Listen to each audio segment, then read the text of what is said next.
We'll go ahead and call the meeting to order with the pledge. I pledge allegiance to the flag of the United States of America and to the republic for which it stands, one nation, under God, indivisible, with liberty and justice for all.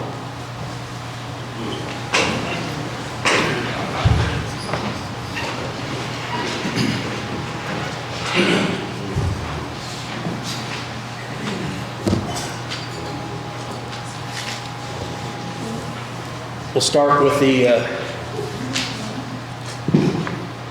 roll call. Brian Patterson. Present. Dean McQueen. Here. Mary Strong. Here. Jeff Cook, I'm here. Bob Evans. Here. Carol Lanning is not here. Glenn Bischoff here. We have a quorum.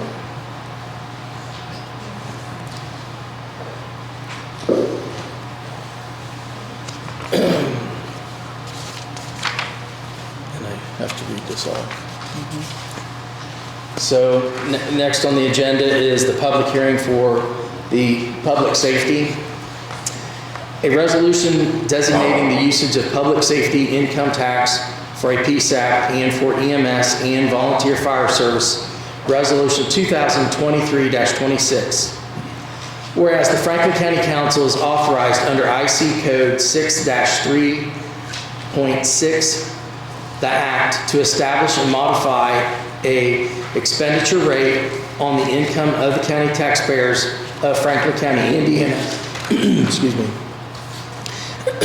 And whereas the council has previously imposed an expenditure rate on the county taxpayers of the county, and whereas pursuant to IC Code 6-3.6-6-8, the county council may and has allocated a portion of the expenditure rate for public safety purposes. The allocation for public safety. Whereas the council now desires to dedicate a portion of such allocation for public safety to be used to pay for a PSAP system and for EMS and volunteer fire service pursuant to IC Code 6-3.6-6-8A and 6-3.6-6-8C, and such EMS and volunteer fire services petition the council for the same prior to July 1st, 2023, as required. And whereas the council held a properly noticed and advertised public hearing on this resolution at 7 p.m. on August 28, 2023. 29th. August 29th, 2023. Now therefore be it resolved by County Council, Franklin County Council, as follows. Number one, pursuant to the provisions of IC Code 6-3.6-6-8A, the council hereby directs that the following sums from the allocation for public safety for 2024 be directed from a PSAP. A, the greater of $200,000 or 10% of the funds collected from the allocation for the public safety shall be annually dedicated towards the operation of a PSAP, to wit, the dispatch center for Franklin County and supporting activities. B, such funds shall be available for the use as additional funding for the Franklin County Dispatch Center and need not be the exclusive funding for such dispatch center. C, the provision of this section 1 shall remain in effect until modified or rescinded.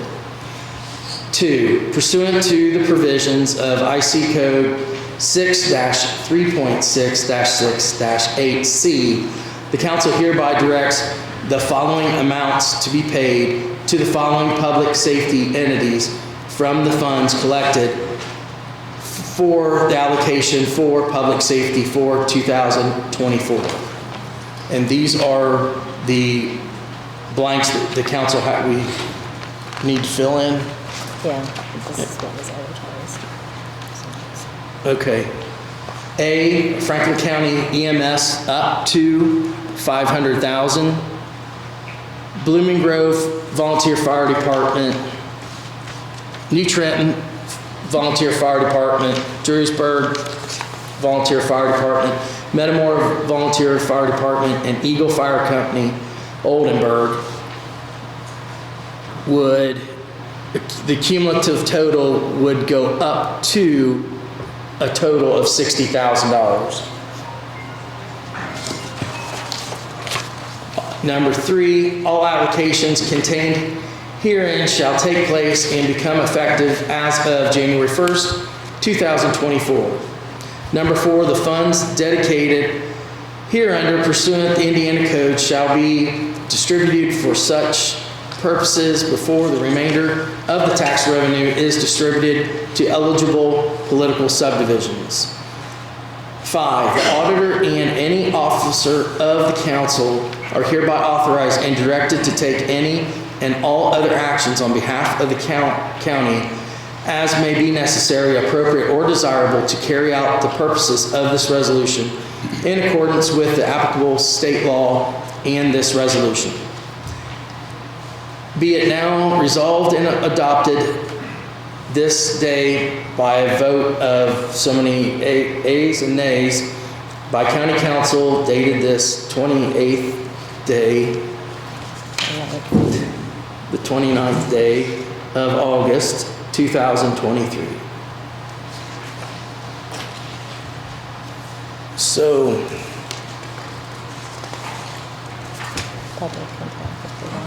any public comment?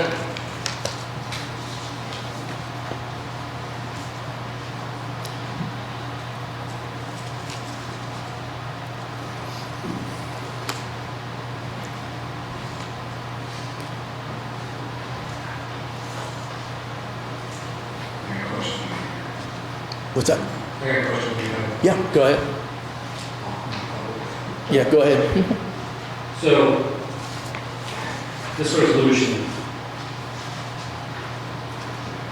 if we're going to put a number of 500,000 in there for EMS or when we go fire department or whatever,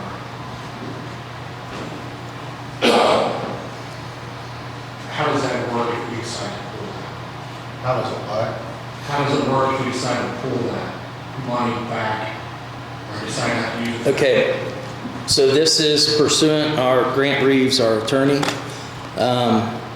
The amount, just for example, the Franklin County EMS, the amount agreed to between Franklin County and Franklin County EMS for ambulance service in Franklin County in 2024 up to a maximum of $500,000. If a lesser amount is agreed to or no agreement is reached, remaining funds shall be treated as ordinary public safety funds. So it's again an up to amount or whatever. It can't go more than 500,000 for coming out of this. Yeah. And then do we have to set the rate what we are going to give each? You will, Fire. but you're doing that in your regular meeting. This is just for the public. Okay. So any other public comment?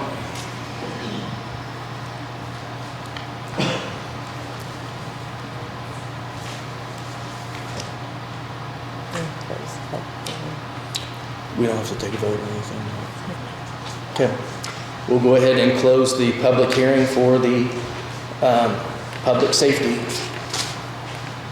income tax for PSAP. Okay. So we'll move on to the old business of the minutes.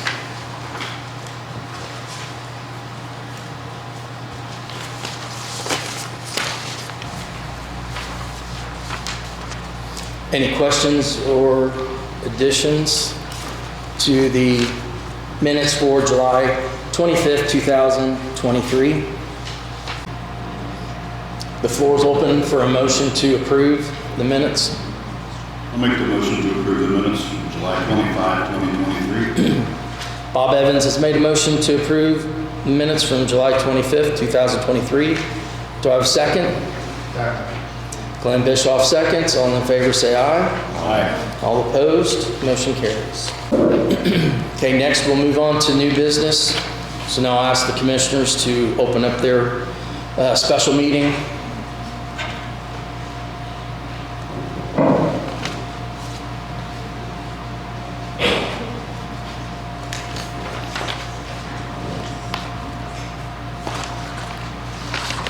Okay, we'll go ahead and open the commissioner meeting. Okay. What I had asked to have a joint session tonight is that at our last commissioner's meeting, Franklin County EMS came and reported to us kind of a dire situation that they're in right now. And for what was made it sound as a dire situation. I wanted Bill and his group to come tonight, talk to us about exactly where they stand and find out what we need to or can do in order to make sure that we're providing proper EMS services for the balance of this contract year. So as it was reported to us at the last meeting, there are times now where they simply have to throw the keys on the dashboard and go. And we've got no one in service. So I wanted them to come talk to us about where they stand right now, see what it is the council might be able to do, and we as commissioners will be here to approve anything necessary so that we can move forward and get this problem solved. Bill?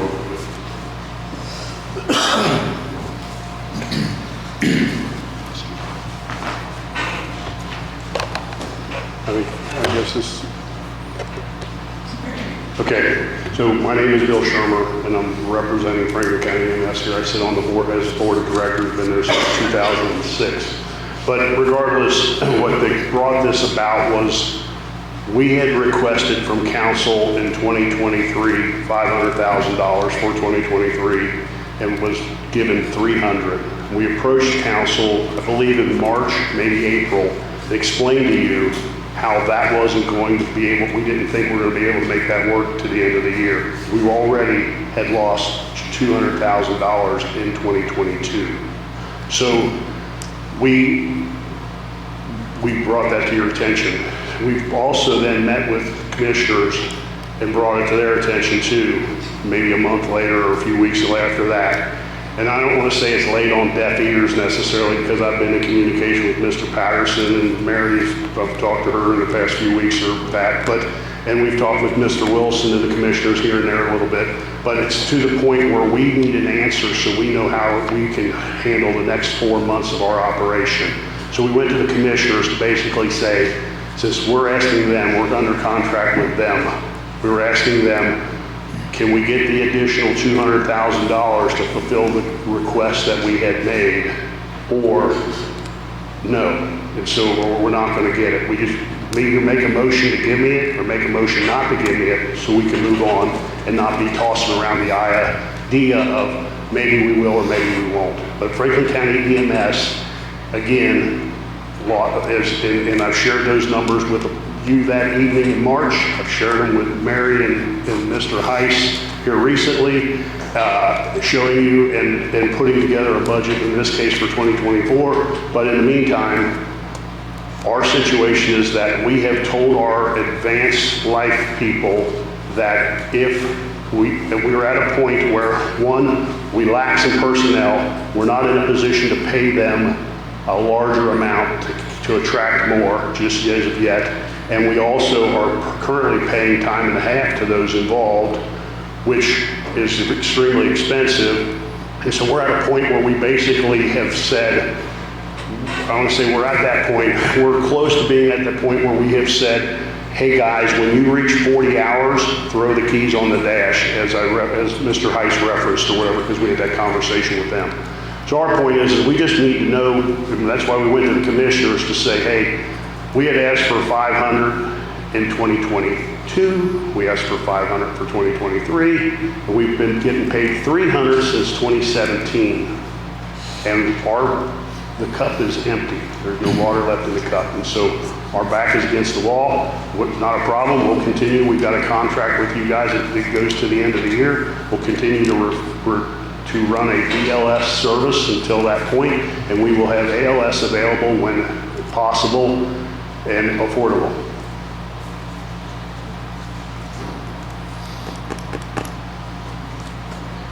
Can you repeat that last part? So you're going to run a BLS system for the remainder of your contract, but the advanced EMT, you're saying is just going to be put. The advanced EMT will be available when affordable. As long as we can afford to have that person in that position, we're going to keep them in that position. So Whether we have to cut say- the time back, we'll cut the time back. Whether we have to pick the most popular time of the day, 12 hours or whatever, to try and help the community, we're all about that. So when you say throw the keys on the dash, that's just for your advanced EMT. Correct. So it's not for. Our contract says we'll have 2 trucks in service to the best of our ability, and ALS only when available. So I can't back out of the 2 trucks. I can't back out of the ALS.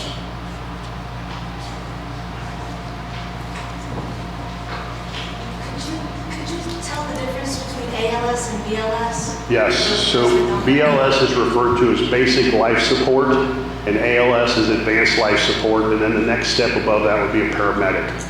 Advanced life support, I want to say there was a pretty good gap between a paramedic and advanced life support. That has narrowed down. Advanced does have the ability to do a lot of things they couldn't do before, so it is definitely a benefit to our community. A paramedic would be another step above that that comes at a greater cost. Basic life support is just the EMT and the ambulance. We used to use the term in a BLS situation, we can give you 2 things. We can give you oxygen and diesel fuel. The point was, BLS, put the oxygen on them, you put the pedal to the metal, and you head to the hospital. That's about all you can do.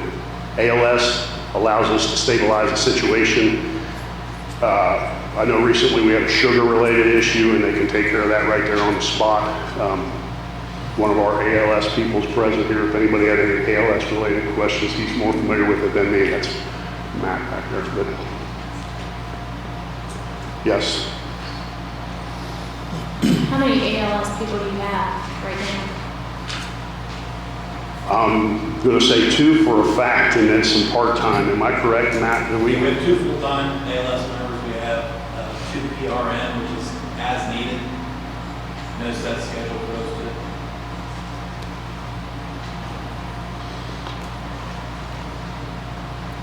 So are you saying if we gave an extra 200,000, that's what that's going to go to, is the ALS people? It's going to help across the entire board. We also this year purchased another vehicle that was ordered back in 21, and so there's a great deal of cost or expenses that have come there. So we've got there's expenses other than just ALS that's going to factor into that $200,000. We also have the fact that we're operating from a $200,000 deficit a year ago that we used some of our reserves or residuals to help alleviate that situation. And we were fortunate that I should say fortunate, but when COVID came into play, the state asked us to, we set up a COVID testing facility, and we got paid to help facilitate that.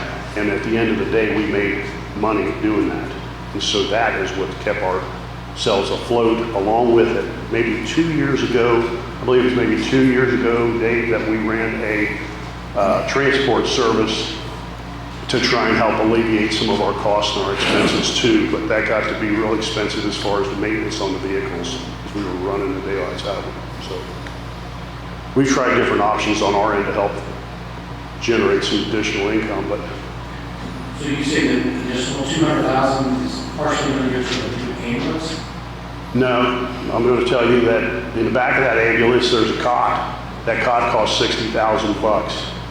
So we purchased a truck, so everybody understands, we purchased a truck, we ordered the truck in 2021. We still, to this day, had never seen that truck. But what happened was, in the meantime, they knew we were desperately in need of a truck. So the company came to us and said, we've got another truck similar to what you had ordered that we think we can get our hands on sooner than later. That truck was $250,000. And so what we did was came up with $100,000 and borrowed $150,000. And then the commissioners had agreed to us to give us ARPA money of $100,000 when that truck showed up. When that truck showed up, we gave Carla a copy of the invoice for $250,000 along with a copy of the 2 checks, one for $100,000, one for $150,000. And then she in turn cut us back a check for $100,000 worth of ARPA money, which we in turn went and paid back to the loan.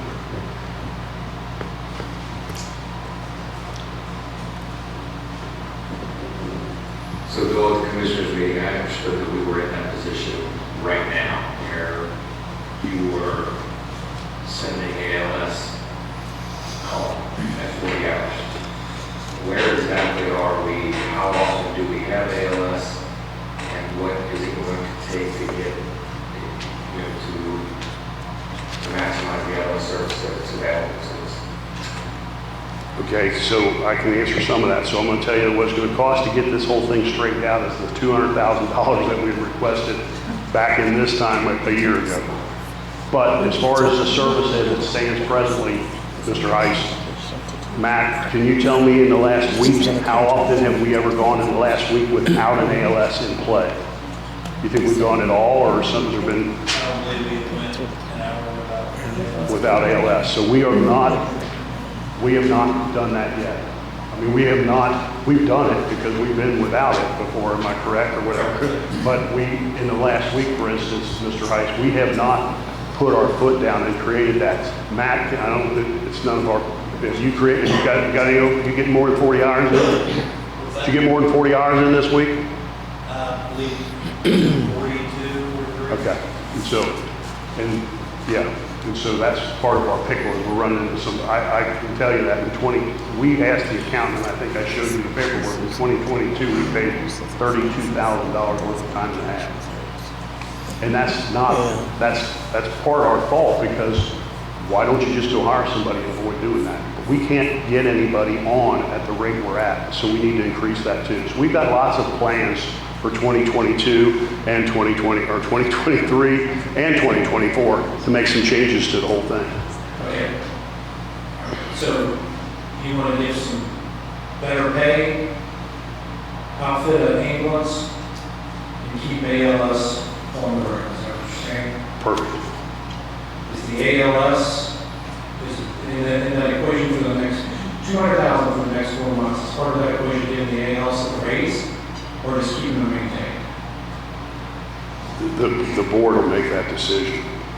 I will just say I'm on the board and I've already discussed the raise, okay? But that's a board decision, it's my decision. Office personnel will get a raise and so will they.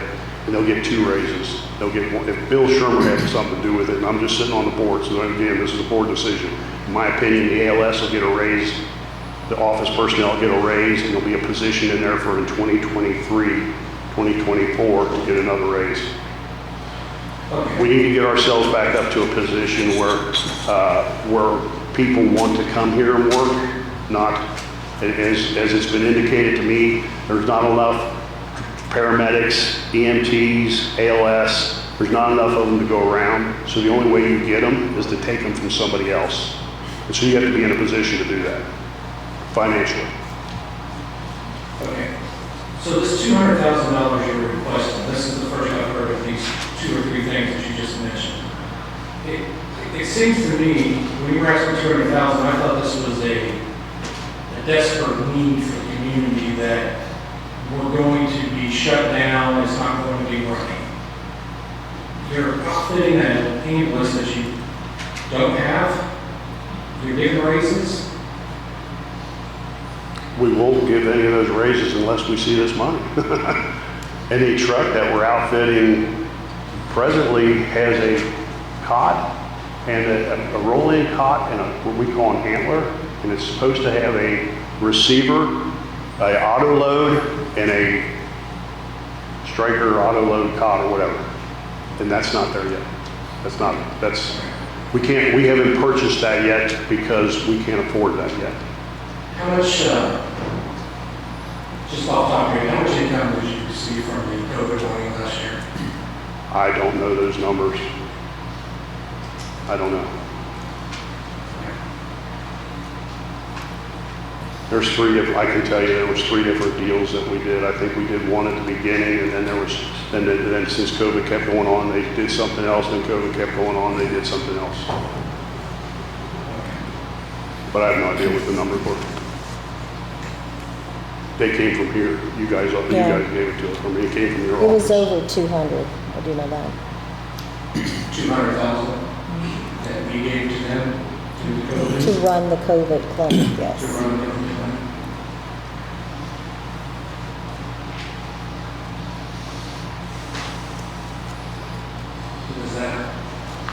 Was the staff down there that was giving the shots, was that your staff? Or was that subcontractors from the state and you just provided the building? We provided the personnel. The location, the personnel, the room. I think the supplies might have been supplied from the EMA office, I think, or something. I'm not sure. Some of it. Mostly came from the state, but some of it came from this COVID system. Yeah.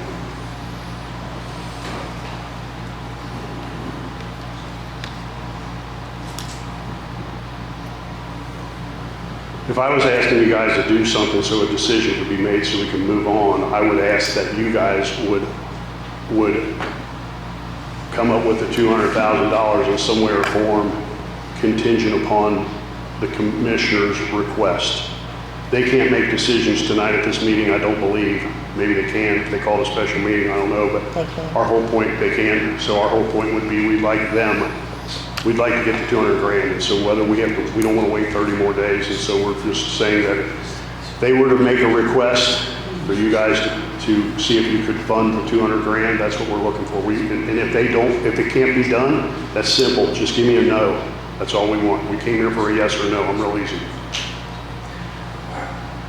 Well, it's not just that easy, Bill. I'm struggling with Franklin County EMS is a subcontractor for county government, Franklin County government, okay? You bid out a project for $300,000 a year for 3 years. That's going to be done in December 31st of this year. We gave you $100,000 last year for ambulance. And then there's COVID money floating around, which I didn't know about that. That's extra money. I'm not really worried about that. And then you're coming and telling us you need $200,000, and I'm just now learning right now that it's for raises and outfitting an ambulance. And I'm struggling with you're changing the contract midstream, and then a lot of contracts are going to be going for to fund your private entity with raises and costs. I'm not saying they don't need raises; they want the rear ends off in there, but we're 4 months away. You can't make it on the reserves for another 4 months. We spent our reserve last year when you shorted us $200,000. We didn't short you $200,000. We had a request for $500,000. Your contract stated that you get $300,000. We didn't short you anything. So to explain this 3-year contract, there used to also be a clause in there that disappeared somewhere, and I can honestly say I have no idea what happened to it. But used to say that every 30, all they had to do was give us 30-day notice, and all we had to do was give them 30-day notice, but that left the contract somewhere along the line. The 3-year contract was created because we used to do this every year. And we stand here, and they would say, can you change this word? And then someone in council would say, hey, we don't like this unless they change that word. And then we'd change the word, and then our office personnel would send it to them, and then they'd send it to us. And we finally came to the conclusion, why don't we just see if we can't find something we can all work on, call it a 3-year deal, and then we'll come back every year and let you know what we're up to. So yes, if we would have never asked for $500,000 in 21, would have never asked for $500,000 in 22. I mean, so we have constantly come back and addressed that. But there is a contract in place by all means. It says $300,000, and we, as I told you, we will continue to do that. We will continue to operate along those lines. But we have explained to you, showed you numbers, and done everything we can to explain to you that we are upside down, and have stood here and asked that request. And we are a private contractor. And so the guy that comes in here and asks the commissioners that he wants to build a bridge, I've used this scenario before, we're no different than Joe's construction company. We gave him a bid. Now they want to come back and ask us to do it for less. We gave you a bid, we gave you a number. We are a private contractor. We gave you a number. No differently than this year. We asked for 1.5 million. You gave us $500,000 worth of public safety tax. That's not going to work. I can tell you that for a fact. Our board's already made a decision, there's no way. But we don't care because as Mr. Cook indicated, that's where you'll have to stop with public safety. So when we ask for more than that for 2023, you'll just find it from somewhere else because you capped that. But That that's 1.5 2020. is for 2 paramedics, right? The 1.5 was not for 2 paramedics. Is No, it for 1? no. So Just regular? no. The $1.5 million request that was put on there via public safety was because we were asked by Mr. Wilson to come up with 2 numbers. And we said, set a perimeter, give us a perimeter. And Mr. Heiss and Mr. Wilson were there. And Mr. Heiss, I think, indicated to Mr. Wilson, hey, you're more familiar with this than I am. What do you think? And Mr. Wilson said, give me a price for 1 truck and a paramedic, or 2 trucks and a paramedic in a chase truck, which paramedics in a chase truck. And am I correct, Mr. Heiss? Correct. And so we said, put it out for bid. Well, would it make any sense if I came in here and gave you guys a hard number and then you put it out for bid because you didn't like my number? It wouldn't be fair. Most of these things are put out for bid. When we talked to you in March and we talked to them, we said, put it out for bid. If you think we're playing games, put it out for bid. You don't trust us, put it out for bid. And we said that. And so we're not going to give you a hard number. So 1.5 million would have probably bought you 1 truck in service. Because as I've indicated, and I mentioned this before, you guys weren't present, Mary, you did have the opportunity to sit down with me, and I went through a budget from 2021 and 2022 numbers, because those are numbers that I have recorded. And I asked her and Mr. Heiss to take a blank piece of paper, and I'll do it with every one of you here if you'd like to do it, and write down my fuel costs, my insurance costs, my medical supplies. I could go down the entire list. Office advance salary, office supplies, payments, property expense, postage, permits, insurance, fuel, equipment, drug testing, compensation, community PR, building maintenance, billings, bank charges, ambulance replaces, ALS service, all those numbers. And I asked them to write down what they thought I should be asking you for in 2024. And then we put in the labor for 1 truck or 2 trucks. And I think we came to the conclusion, Mr. Heiss and I talked, that we said we're going to go with the 2 truck number. We put the 2 truck number in there, and when we came up with our number we came up with was what? You remember? It was 2.4 million. 2.4 million. Then we backed out $200,000, and we did that because we thought that these are, we're projecting how many 911 calls we're going to be making, so we figured there could be room for some discrepancies. So we took 200 grand out of that number and came it down to 2.2. We billed $460,000. We pulled that out of the equation. We came up with 1.74. So 1.74 would have been the magic number under those circumstances. That's how we would have derived at that number. And we do believe that, I can say that, and I think Mr. Heiss would agree, the number we used for labor we thought might have been low, especially if we're trying to attract people or steal them from somewhere else. So we may have had to address that, but it's real simple. For everybody sitting here in the crowd, or if anybody's watching this whole thing, you take 8,760 hours in a year times $30. You're going to come up with a number of about $252,000. That's 1 person. Put 2 of them in a truck. We rounded that number up. We rounded that number up to 300 grand.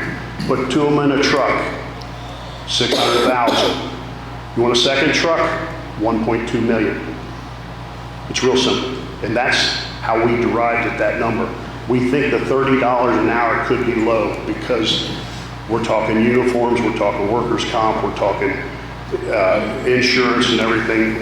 So we think that expense could be greater than that, and that's why we rounded it up.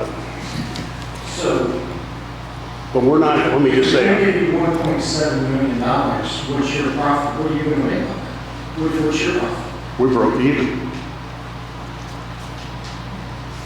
We broke even. So we're gonna get, if we give your parent, you're going with basic ALS. We're not, I want to just say, we're not here to discuss the 1.7 million, we're here to discuss the $200,000 situation. If you want to talk about, if you want to talk about 2024's budget, call us up, tell us to show up, call us in. None of us have ever seen a letter or seen a request or anything since March to show up at your budget meeting or anything. Nobody's ever said, hey, other than Mr. Heiss did call and inquire about sitting down and talking to me about the numbers, and he asked and brought Mary along with him. Well, Bill, that's how it works. They have to negotiate with you. Council, we do not negotiate with any EMS, Franklin County or elsewhere. I agree. They do. Now, we have conversations about what we think maybe we possibly could afford, not at a meeting, but just one-on-one. Absolutely. And It's that's why their call to negotiate with you to come up with a contract. Had they come up with a contract? Did they come at you with a number for 2024? We had to put that in the maximum to put something on this PSAP, just for a maximum. So we knew something that's what, we didn't know what to budget. Okay. So I guess what I'm saying is, the negotiation keeps saying that, well, council didn't give the money. It's between the commissioners and you. That's correct. Or EMS, I should say. That's correct, and that's why I went to the commissioners last week to say, hey, guys, and they suggested that, and I also believe that when they approach you guys, you're going to ask the commissioners questions they can't answer that we can. So they should ask us to accompany them at the budget hearings so that we can answer those questions. Sure, So- that's up to them. Yeah. So the item at hand, though, is you're requesting $200,000 to keep going till December 31st of this year. Correct. Yeah. And again, that request would be to them. So I'm requesting that they make a motion to ask council for $200,000. I got one question. Out of that $200,000, what is the piece of that pie that's going to keep the ALS on the road just as it is today? What is that piece of that pie that's going to keep that out of that $200,000? Forget the raises, forget the COG, forget whatever else you're spending money on. What is that piece of that pie? I have to sit down and break that down and say that I don't know how many hours are left. Just tell me, you just Bill, you're assume. coming to us asking for $200,000 and you don't know where the money's going. Yeah, I do. I told you it's going to be used for the purpose of ALS. It's going to be used for the purpose of staffing that, and it's going to help offset deficit that's already occurred. I just, there's a point where it gets to a point where I don't know why we can't tell you we're going to build you a bridge. It's going to cost you $1 million. If you don't want the bridge, go find someone else to build the bridge. It's simple. We're neighbors helping neighbors. We've been as polite and kind as we can, and our back is against the wall. We've been sitting here playing this game since 2017, operating off the same $300,000. Is there any other office in this building that's using the same money they did in 2017? We are. You're operating off of $300,000, but you're also bringing in a profit. So you're making money off that $300,000 that we're giving you. Let's just make sure everybody's clear on that. This is not, you have $300,000 to live on. You actually are creating a profit as your own entity. Don't use the word profit, use the word income. You guys subsidize our income with this contract. This contract is nothing there other than to subsidize the additional income we get. We billed out $460,000 in 2022. Along with the $300,000 you got, and if you've ever heard me throw a number out there, I told you I brought in $750 grand. That's why. I spent $950 in 2022. If I was to hire one ALS person today, they walk through the door, one job, what is the salary that you would pay? $18 an hour today. So $40,000 a year? You probably, yeah. I didn't do that math either, but anyway. So I don't know what $18 a year generates, $40,000, 40-hour week, 18 hours a day, get a calculator out, figure it out. I don't know that answer, I can't pull that one off the top of my head. I'm asking that question because I am comfortable giving you money to keep the ALS running and all that. The same service that we have now, maybe a little bit more over time and things like that. I'm not comfortable funding another ambulance, we fit it out, giving office staff raises and raises for everybody else. I want to keep the same service. That's why I asked for that number. I would be okay giving you another $50,000 to get us through the end of the year. And that's just me personally, because I'm going to say this out loud. You took $90,000 and you bought a house next door. Okay, we've already gave you $100,000 for an ambulance for last year. On the year that you said you had a deficit, but yet you still brought in another $200,000 for your COVID money. So we're crossing the line here because yes, you are a private entity and we're a government entity. We're trying to keep everything running. So, but we're not here to lose It's my board money. meeting too. And we're not here to lose money. Neither one of you. Yes. He also has Medicare money and Medicaid money from the government, and since we don't have a hospital in Franklin County, I think that is increased because we have no hospital. So that amount of money is also increased for the ambulance service. Okay, what's everyone else's thoughts on council? Any other questions? What?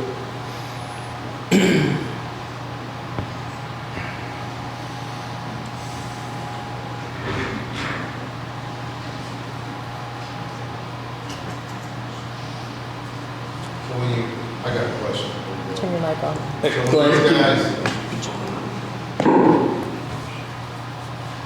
So when you say they make $18 an hour, are they on call? I mean, how many hours a day are they there to work, or you just get called in? I don't know. No, it's $18 an hour, you're on call for a 12-hour shift, I believe. Are you, Matt, are you 12-hour shift? How is that broke up? 8 hours, 12 hours? When you're running a shift? He's asking how often how long a shift is. What, 24 hours a day? I mean, work 7 days a week, 12 hours a day. Traditionally, a 24-hour shift. What is that? 24-hour shift.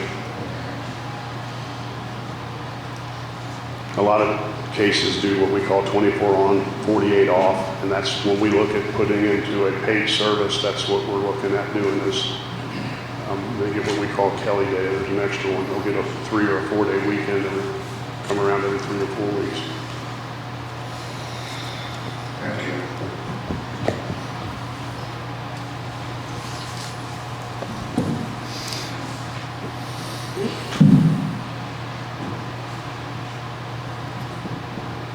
Bill, when we talked last week, I thought we had a dire need in order to keep things running. And I see, I know the position that you're in, but we also talked about specifics and opening up to us. And yet, what we're hearing is the same $200,000 shortfall from the contract that wasn't awarded last year. We really need to know specifically what it's going to take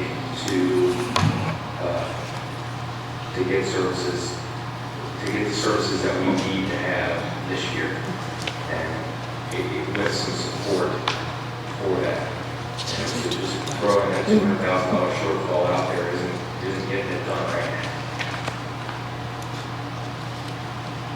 That's fine. So if you want to make a motion not to take care of the additional $200,000 request, that would be fine.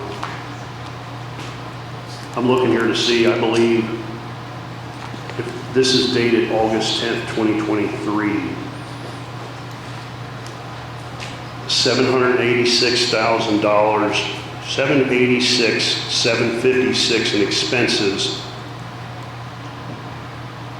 $495,000 worth of income.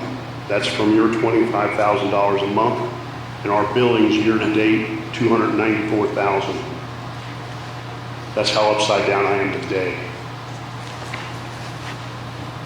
All that's dated the 10th. I'm good. I'm just telling you, it's ridiculous for us to stand here in a situation with public safety at hand and question what the numbers are. And when we'll open the door up all day long, show up, and we don't have to open that door up, but we will all day long and show you the numbers. And we stand here and say, hey, we're upside down. We're trying to get some of these things worked out. And we come to this. That's why I wanted to bring it to an end. And we can bring it to an end, simply suggest we don't get the 200 grand so we can go back and do our thing.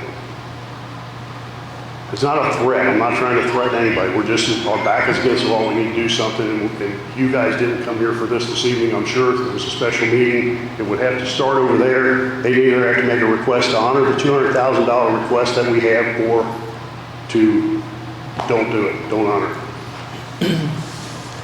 Bill, I understand exactly what you're saying, but it's not our fault that this is the situation. It is the commissioner's fault for not having a proper contract in place, not putting it out for bid, not knowing exactly what we have.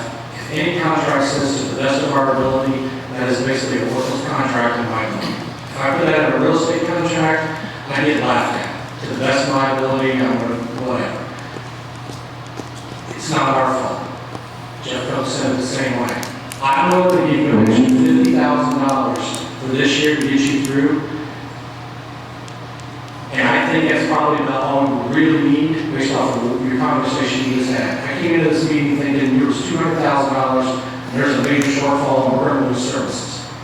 I don't think we're going to lose services, but I'm going to give you an extra $50,000 if the commissioners will request that. And it's up to the council. Where are you coming up with the 50,000? I'm confused on how we're coming up with the number. When I asked the question about the $18 an hour, it's $40,000. It's $37,000 a year. Throw some overtime in there, call it 40. That's an ALS member, which I thought that's what we were losing. They were going out to ambulances and do all this other stuff, and they raised the office staff. Just out of good faith to know that we keep everything running smoothly, I will give them $50,000. That would be my vote to do that. An extra $150 on top of that for the ambulances and all that extra stuff, I don't want to do that. Because I don't think it's fair. But we got to get the commissioners to request that. If they want to do it. If the commissioners don't want to do it, that's up to them, you know. I can't just give it to them.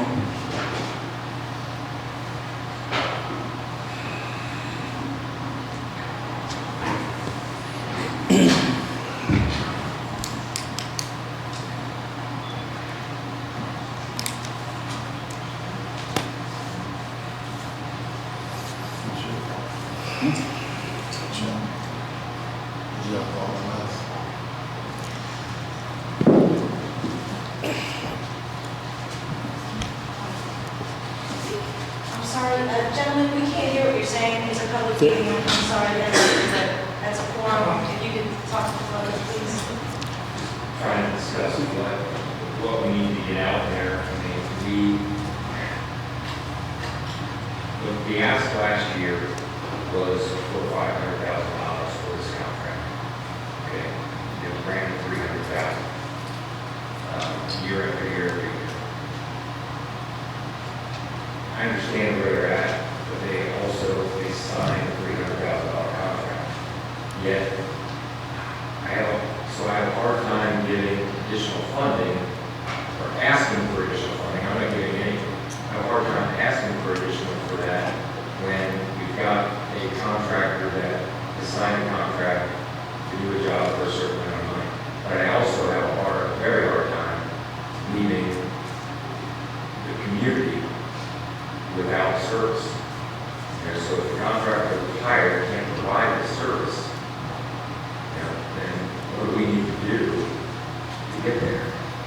And I told Bill, at a meeting, and I don't know if they're open to this, but I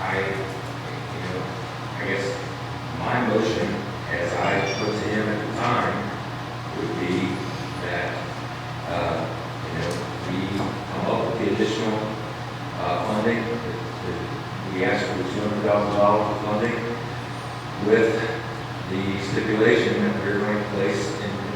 do that, we place a lien on business assets of Franklin County EMS. That just assures us that Franklin County EMS holds anything, we've got something to start with. We get paid monthly. And so if you were giving us this money up front and needed some sort of guarantee or bond or something in place to make sure that we hold it, you got back the difference or something, but I know you made that comment down at the building when we met, and I had to stop for a minute, back up and let some wheels spin for a minute because I didn't understand why we would sign our assets over for a private corporation. We're under a contract. We're building a bridge. Why would we why would we let you hold our assets as collateral for what? You pay us on a monthly basis, and so we perform, we quit tomorrow, you quit paying us.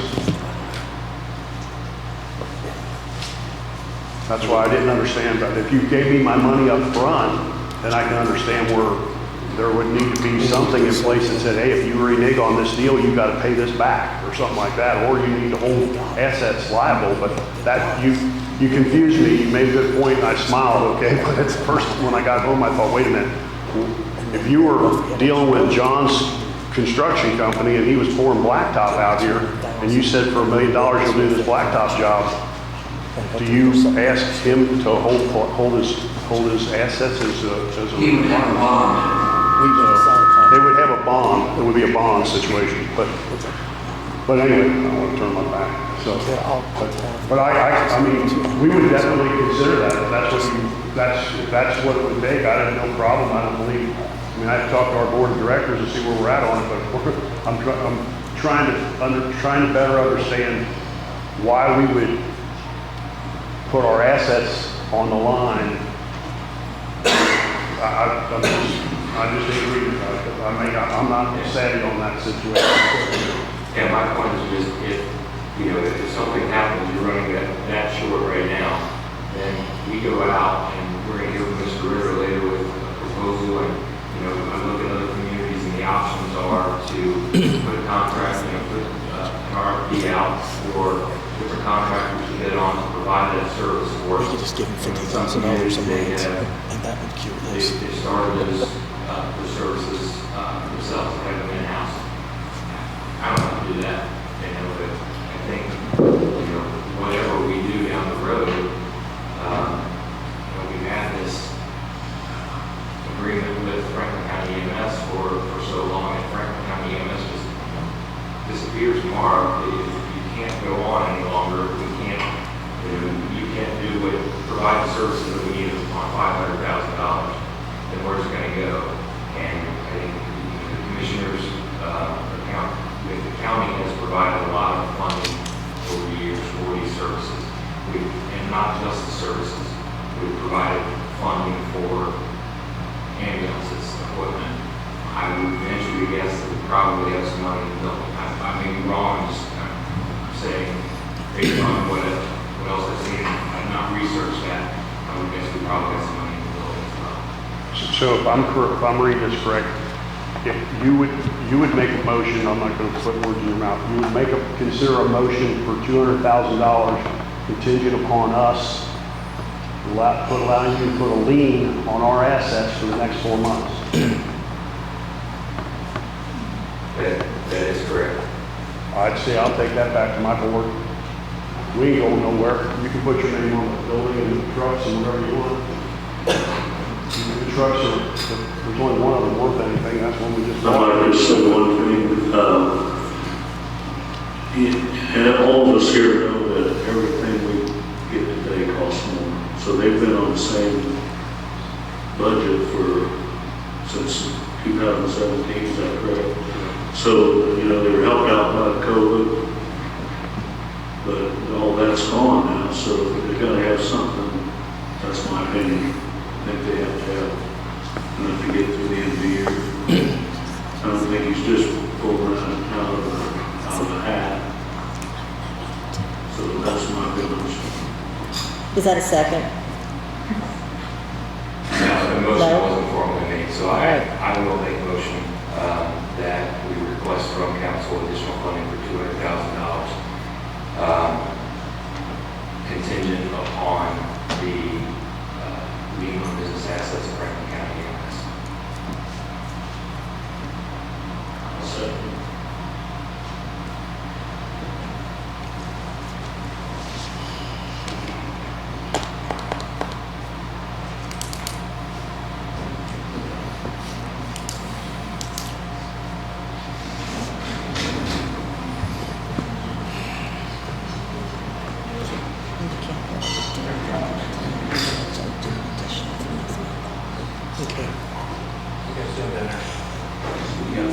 So Carla said council can't really do anything on this because it'd have to be an additional, we can discuss it of what to do about, but we won't be able to truly vote on it tonight.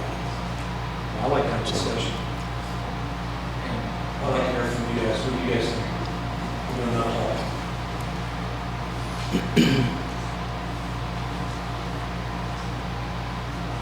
I'll go ahead. I'd go ahead and do the 200,000. What I would like to do is, if we're worried about them leaving the county, just do $50,000 a month. Or I mean, Bill, would that even possibly work instead of putting liens on stuff and just $50,000 4 times? It adds up to 200,000.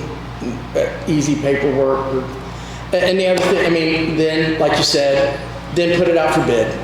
Then figure out where we're at going forward for 2024.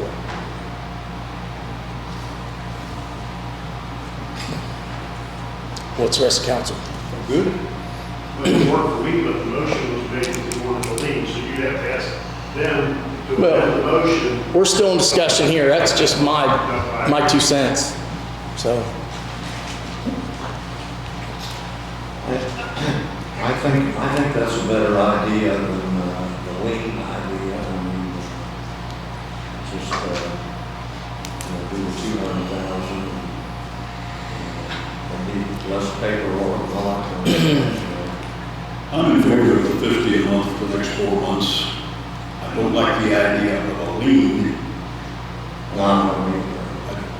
I'll have to understand that better before I would put that in there, but I'm in favor of the 50 a month for 4 months because of the need. 50,000 a month for 4 months, that's 200. And see how they work it out until then. I think that's the proper course. Temporarily move forward with it. Mary? I'm sorry that I'm maybe the only one a little bit confused, but I wanted to clarify, I guess, that I thought the extra 200,000 was because we kind of like had a deficit like right now, and we needed that to get by right now. And then it is to give raises from here to the end of the year.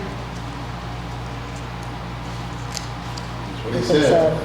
It's not to give I'm not raises, sure. it's to get the ability to take a number from $18 an hour to 20. That's the raise. Okay, that's right. That's not sufficing the $2 difference. I just want to make that clear. Yes, we will give people raises, we hope to do.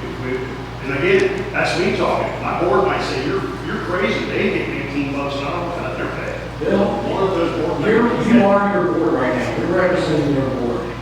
Do you realize that your EMS is probably going to get a higher raise than county employees? They will. What was that? Your EMS is going to get a higher raise than our county employees probably. That's where I'm struggling. It's not the lean, it's not everything. It's the fact that it's, and we're just okay with 200,000, but we don't know what we're getting. We're giving you guys raises. We're going to outfit your ambulance service. And then we're going to keep basic ALS for the county to the best of your ability. That's what we're giving for $200,000.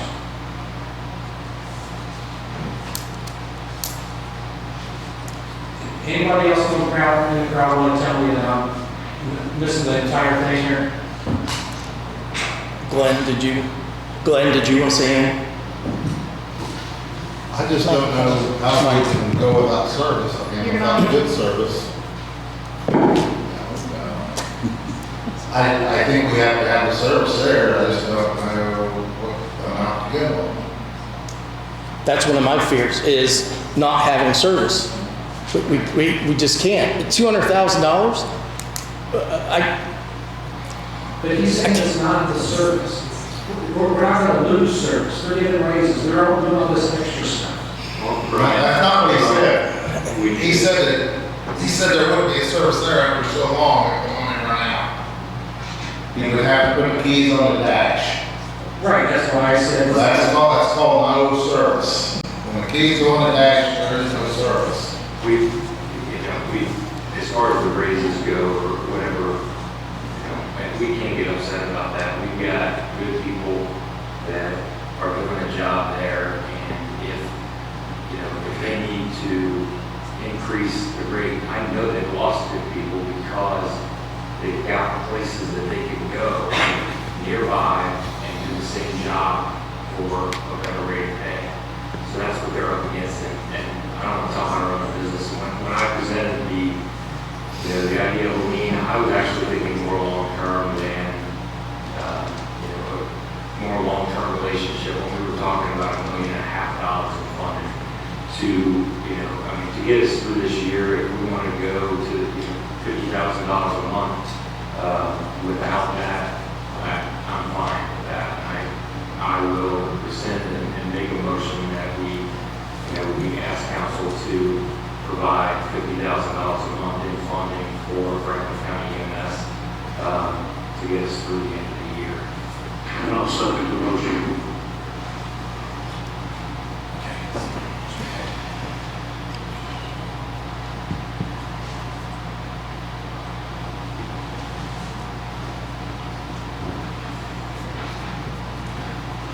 Well, that would take us through the end of the year, I'm agreeable with that, Make the motion. So do we need, we don't need a motion tonight, though? You can approve it, it's just they can't get it for another, to the Okay. next meeting. We can go ahead, we can't approve it, but we could go ahead and make a motion to that effect, if that's what council wants to do. And then they won't be able to get their money until next month, at the next meeting. I'll make a motion to approve $50,000 per month for the next 4 months, with the attitude in mind that we're going to shop this, we're going to look into things, we're going to see what's available for us in 2024. Bob Evans has made a motion to approve $50,000 for times 4 for the 4 months, $50,000 a month for the next 4 months. Do I have a second? Second. Glenn Bischoff seconds. All in favor, say aye. Aye. Opposed? Opposed. One opposed. Motion carries.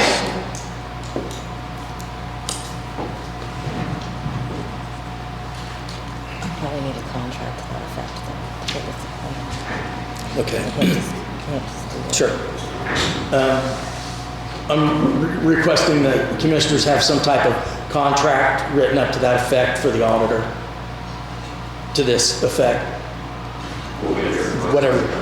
Thank you. After that, Jeff, I guess we said to go ahead and adjourn our part of the meeting. Yes. No, No? very rare meetings. In this special meeting? It's not Okay. EMS, right? Yeah. Okay. Does that have to be in our meeting? Yeah. Okay. Yeah. The floor is yours. Good evening. My name is Barry Ritter. I'm co-founder of Ritter Strategic Services, public safety consulting firm that's been under contract with the county commissioners here for several months. Just the point I'd like to make, last week I appeared at the commissioners meeting and delivered the strategic planning study for relocating the 911 center from the jail to the building I'll call 1020. Each of you should have received a copy of that report that outlines the renovations, remodeling costs, all budgetary numbers, as well as the budgetary costs for replacing some of the infrastructure and relocating others. The point that I'd like to make for council is that in that report, there are some things that you're going to be required to address, irregardless of where the PSAP is housed.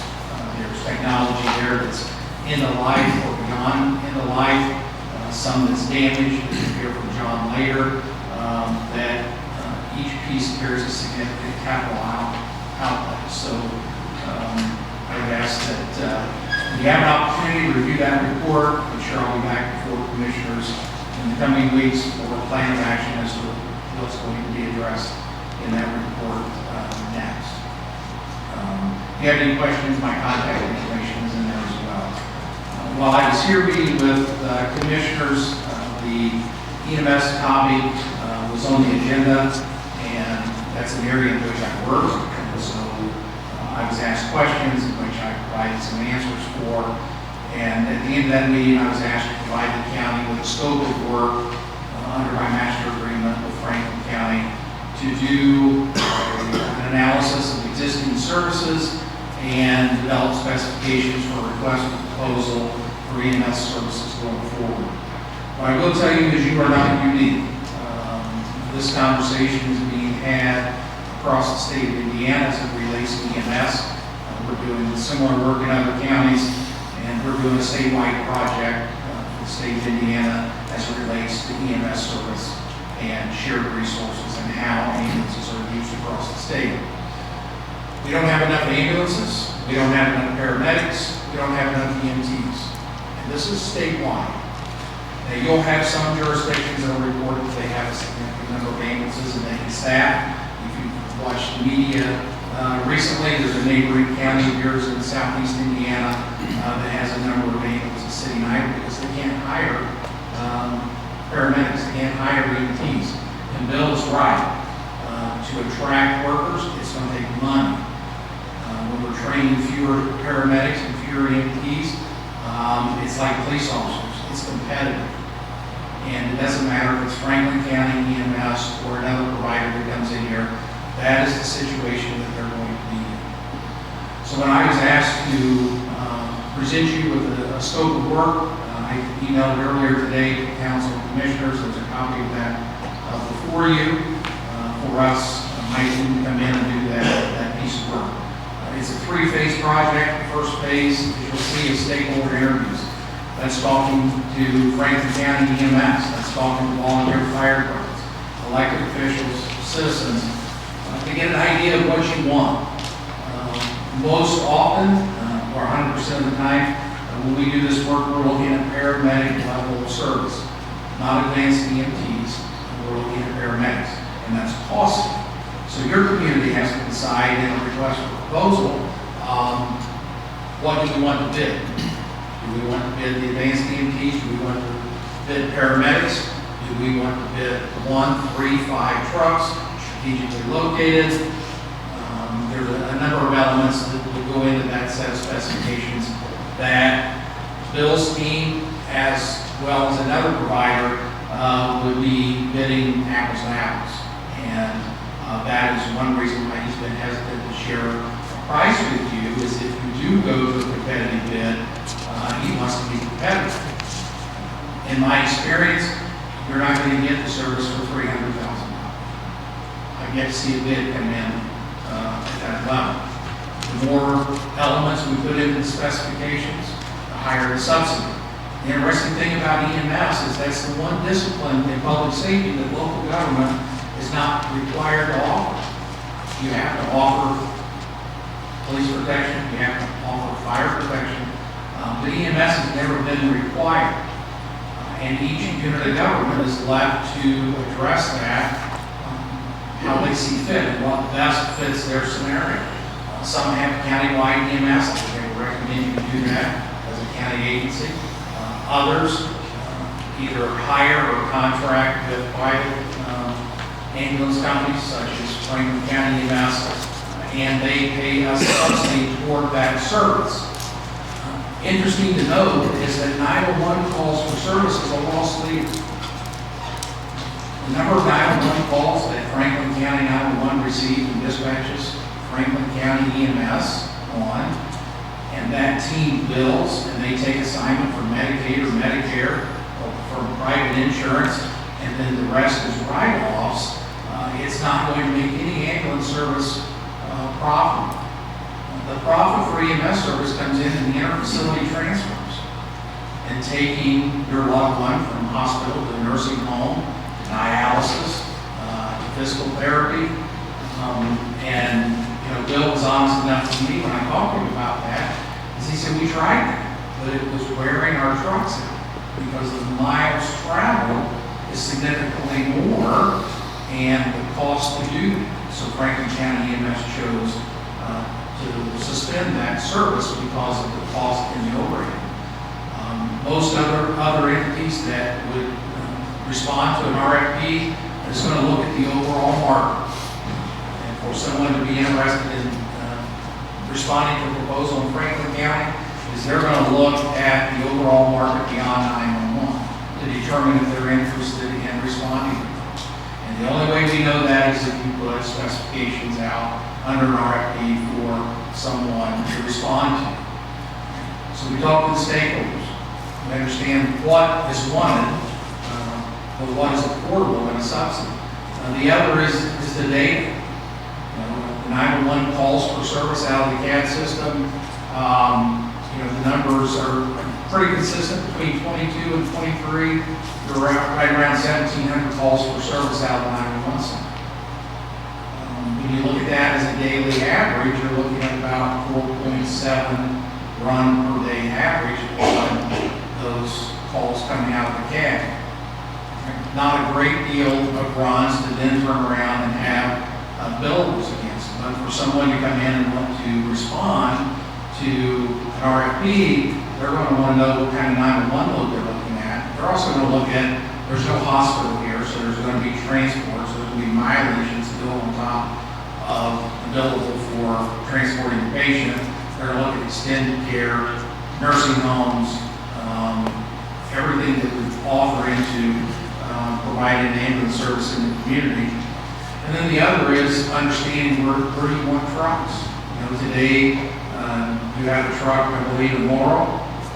Is that right? And I forget, it's Drewersburg? Correct. And then here. Correct. Right. 3 strategically placed trucks in Franklin County is critical based on the needed number of run volume, taking out the Brookville central part of the county. So when we complete those 3 elements in that first phase, that tells us what we want to put in specifications, what's expected, what's to be bid against. Publish the RFP, we'll accept the proposals, we'll evaluate the proposals.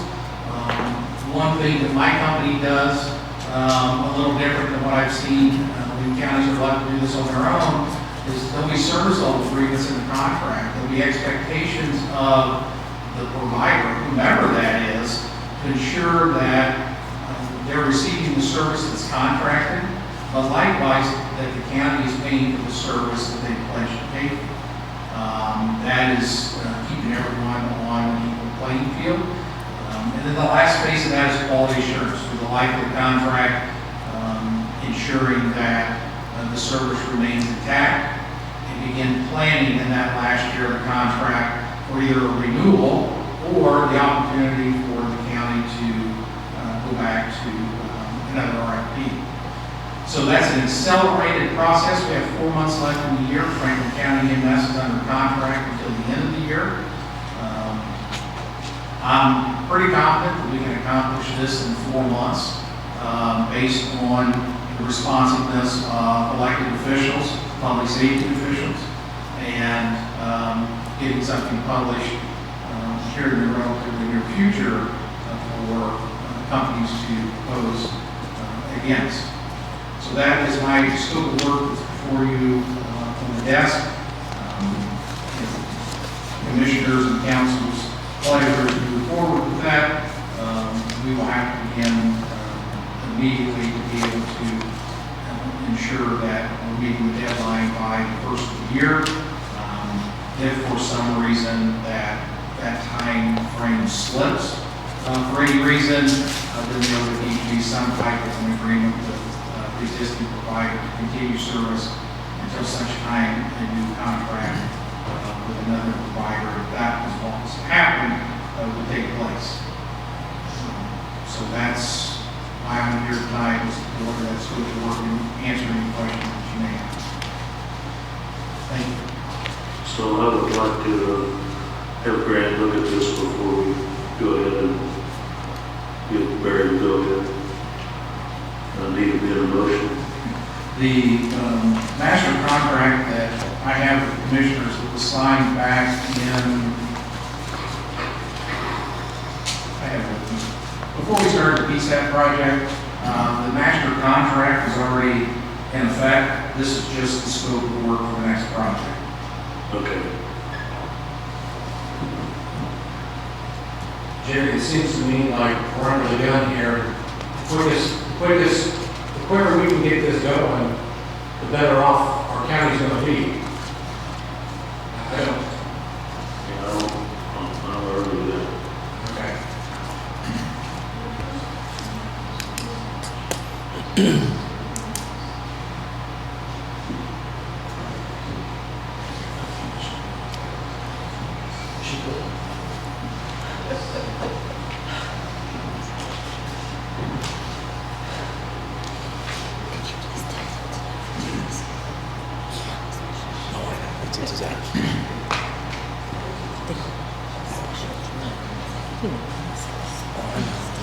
I got a text in the middle of the night. I said, okay. Right.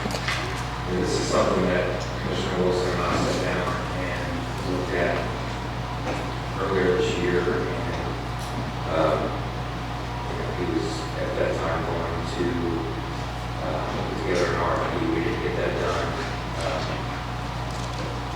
Now it's falling into a situation where I think we need to get some professional help here in order to get this put together by the end of the year. I would make a motion that we approve the additional scope of work here for greater strategic services to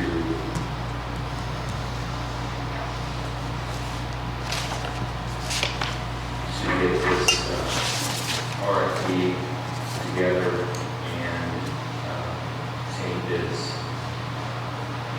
and establish a contract for us. Is that correct, Barry? Yes. For the 2024 EMS services.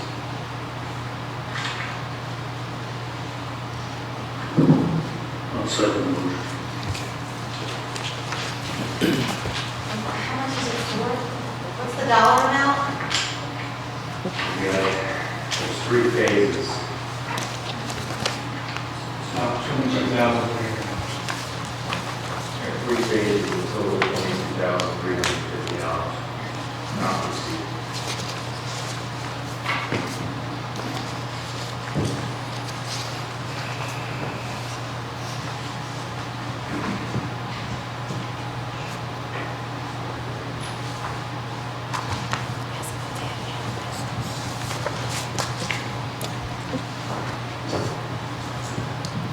Do the commissioners have any other business? Not that I know of, so. Oh, Go ahead. I just wanted to comment and say that I think this is an awesome opportunity. I think you guys and them both, and Barry and I have already been in communication via email and back and forth, and we will share all the information we can along with Barry and his team. We've had someone actually look at this from a paramedic standpoint a few years back. I've already asked to see if I can retrieve that information. I just want to make sure everybody understands that we're all on the same page. Good, thank you. So if there are any other comments, I move to adjourn the commission meeting.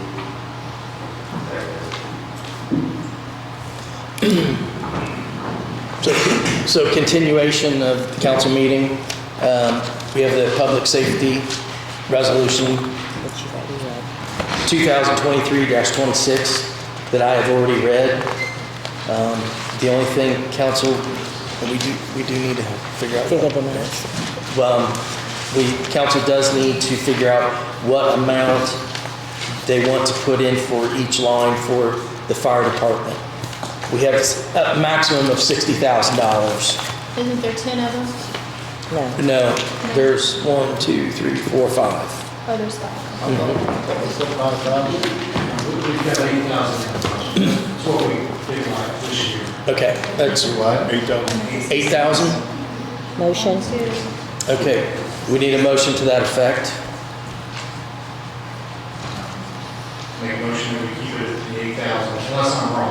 first year was 8,000, right? So we went from 6 to 8 last budget years. Make a motion to put 8,000 for the fire department, total $60,000. Brian has made a motion to put $8,000 in each of the volunteer fire department lines on the PSAP. Do I have a second? Glenn Bischoff seconds. All in favor say aye. Aye. All opposed? Motion carries.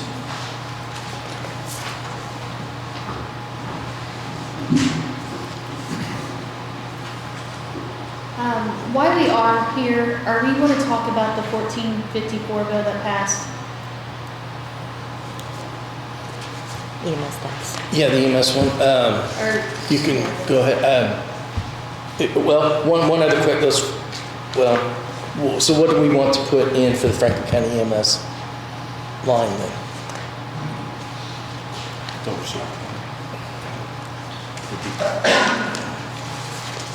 I mean, up to 500,000? Okay. It's just all legal. We just all have to make sure that we're all on the same page. I need to know exactly what to put down. Okay.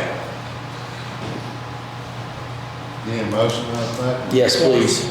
Yeah. Yes. Can I only ask that if there's something left on, is there anything left on the table? You got 1.7 million if my numbers are correct. Is there something left on the table that gets shared with the municipality, if I understand it correctly? Yeah, but there's none left on the table. Yeah, it's already asked for and given out. Yes. Yes, so I just add one question. We're going to go into this RFP. In the resolution, you stated Franklin County EMS. Is that Franklin County EMS as a not-for-profit, or is that Franklin County as in Franklin County government? Non-profit. EMS? It's not government. It's the non-for-profit organization.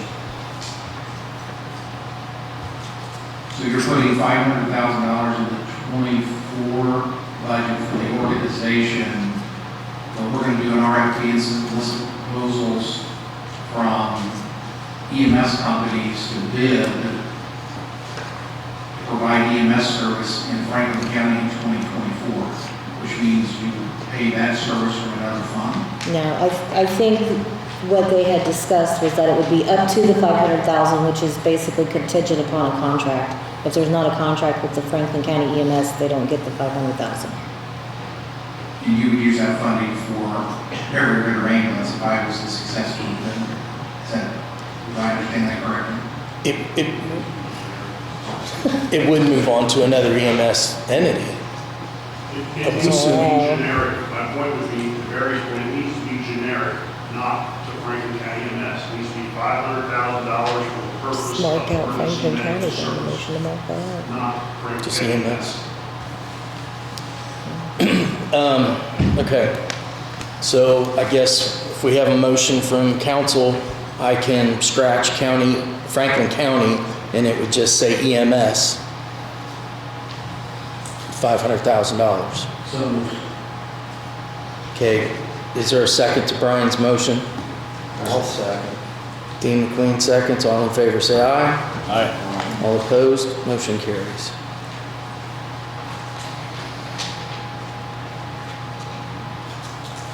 So now we need a motion to approve Resolution 2023-26. Motion to approve resolution 2023-26. Glenn Bischoff has made a motion to approve Resolution 2023-26. Do I have a second? second it. Mary Strong seconds. All in favor say aye. Aye. All opposed? Motion carries.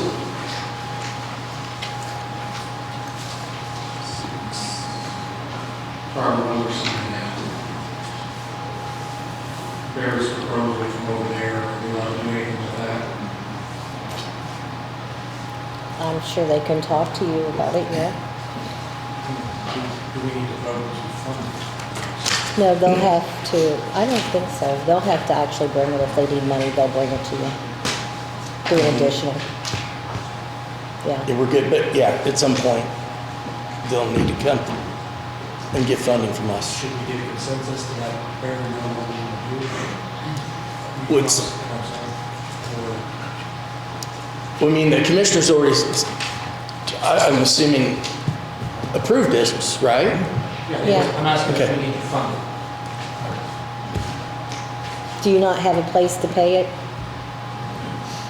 Do you have a place to pay for this contract? No, sorry, we are asking for funding for that. contract. Then you will file an additional for the next meeting. Okay. But that's 30 days from now, so, but I think we can probably get a consensus to go ahead to get started. Don't wait on another 30 days for the money. That was my concern. Okay. You can do a motion to that effect if you want. To get their consensus. He's good with the consensus. You might want a consensus? I'll let you finish this. Where do you want to go? Yeah, you go ahead and do it now. Okay, I'll make a motion that we approve the $23,500 for getting consensus to approve the $23,500 for the very rare services for EMS proposal. Brian Patterson has made a motion to fund $23,500 for Barry Ritter and the emergency medical service analysis proposal project. Is there a second? Second. Bob Evans, second. All in favor, say aye. Aye. All opposed, motion carries. The Okay, go. 1454, Okay. should we get with Grant and find out? I mean, I think we can do a percentage between 0.1 to 0.5. I thought the Reedy Group was working on that. I wasn't sure if that was the lit or this is, It's a lit EMS that they working on, not the fire. and this is Not the just, fire, okay. this is just the 1454. This is, 1454 passed in 2023 session. It is an opportunity for fire departments to receive additional income to operate the department in hopes of eliminating the need to do fundraising activities because they are volunteer. So this would help fund our fire departments where they'll have enough money to operate. And I know that we, Who's fire department? All of them? all of them, I as mean, far as I know, yeah. They're volunteer. right. I just, I mean, the police don't do nothing, they don't do it for free. You know, the firefighters do it for free, and they do a lot of fundraising. We gave them 8,000, but I know it's harder and harder for them to operate on what they do. We gave them $8,000 if they requested it, Yes. because there were some of them that did. So what is your request? That we have Grant look at this, or what? Yeah, I mean, it's a bill that was passed, you know, for us to help them. So if Grant could look at it, It's gonna Sure. need quick action. yeah, because that's why I'm bringing It it has to up. be put in effect, what, October 1st? First, I think, so Yeah. that would be special meetings to get that done. Okay. I mean, it would. Yeah. Does council want me to contact Grant tomorrow on getting this ball rolling? Yes. Okay, I'll do that.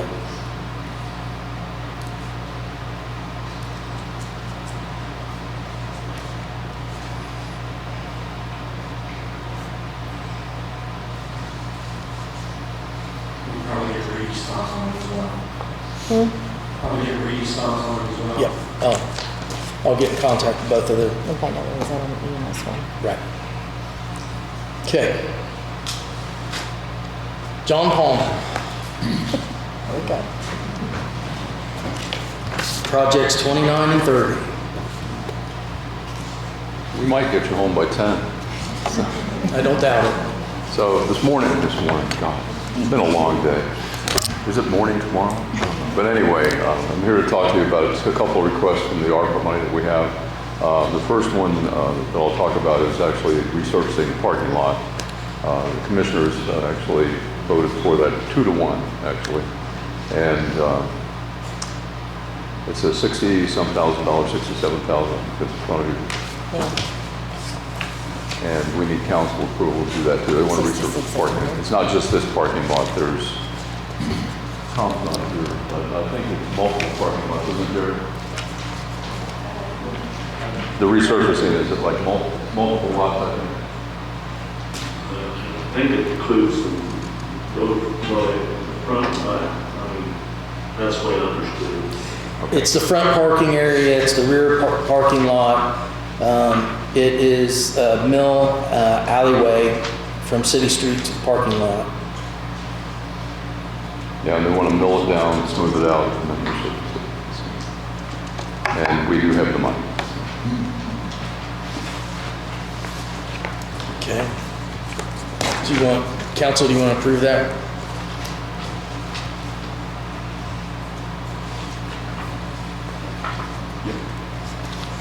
Make a motion. I move we approve the $66,800 for the parking lot resurface. Bob Evans has made a motion to approve Project 29, the county ARPA. Glenn Bischoff seconds. All in favor, say aye. Aye. All opposed, motion carries. Second one, something we probably needed for a while. Amy was able to get a grant for about $20,000. And the grant specifically was to buy a portable generator, something mounted on wheels, got a fuel tank with it. So you can take it to sites where there's a problem. And notice the last few weeks, we had a problem where we're trying to find 2 people washed away with the heavy rains we got. That would have been very useful, I think, in that situation, because it's there not just to power lights to look, but also make sure the batteries are powered and the radios and things like that. So if there's extensive search going on, they don't run out of power for that. Did I get that right? Yeah. And so she's found a couple of generators. You can step up here if you want, because they're probably going to ask you more about them. But she has a couple of generators. We went out and I got current bids. But before she decided on this, we also went and talked to a local electrician, and to make sure that he thought that this would actually power what she wants to do. Besides the portable generator out in the field, she also wants to be able to take it to some of the volunteer fire departments and power those buildings in case we need heat and light for an emergency of some kind. Let's say, well, something happens out around Laurel. Be able to hook it up to something like that. You have a number of them in mind. Eventually, we might do them all, but that's what this is for. It's not just to pull it around to an event like we had at Wolf Creek, but it's if we have other events where we do lose power, whether it's in the wintertime or in the summertime, where she can have a distribution point, things like that. So, and use them as an emergency shelter. So I'll let you. Yeah, sorry. Right now, we don't have an emergency shelter where I can put people if the power goes out in the county. I'm trying to work with a couple different entities to use this, but the generator would be used for on-site incident management, and also we would be able to plug into various small fire stations or perhaps a church that John is looking at, and be able to plug in there and have power so we could use it as an emergency shelter. Question on those fire department. So do they already have the disconnects to hook a generator up, or they still would have to be? Yeah, no, they don't have that for the most part, but that's something else we're looking into. That's next. Yeah, we got a cost estimate of $2,000 to $3,000 depending on the building, but we're trying to flush that out a little bit better. Just do the easiest system you can, because when you're in a hurry, it's... And she does have outlets on this portable, so... Correct, right. So it's just a lot easier when you can plug into a building, and then you're running your light switches just like normal. Yeah, we talked to Doug about that, so they'd be able to plug it in, and then if we couldn't run the entire building, emergency diagrams just flip this off. Correct. Okay. I have one of those on my house. For this year, we're looking to get one of those, I guess you call them a transmitter, for at least one building. And then eventually, down the road, I want to be able to use all the different fire stations, if they're agreeable to that, to use them for emergency warming shelters. So my long-term goal is to get a variety of generators that we can plug into these places. Okay, good. And so we're asking for the money to match her grant. Need a motion. Motion to approve project 30. Glenn Bischoff has made a motion to approve Project 30. Do I have a second? Second. Brian Patterson seconds. All in favor, say aye. Aye. All opposed? Motion carries. Thank you. folks. Appreciate it. I'm now good to go let my dogs out. See ya. John. Okay. Yeah, that's what I was curious about. It seems like I've asked this a couple times, it seems like we're down to $8,000. You mean that's dedicated to a project? I think it's, he's here, but I think it's like less than 200,000. But we get 200,000 back from Laurel too, that we can reuse. John, real quick, do you know how much money is left in ARPA ballpark? With the 200,000 that Laurel still owes us, I think we're about 400,000. Okay. And by the way, they're going to be at your meeting on Wednesday, with on the agenda to tell us why they haven't paid us back yet. But they are still going to. It's just a matter that it's a little bit delayed, but their consultants going to be here to talk about it. Okay, thank you. Is there a deadline for spending ARPA money? Yeah, It's like next year. 26, I think. 26, And you have to have it dedicated, I think, by 24. Okay, John.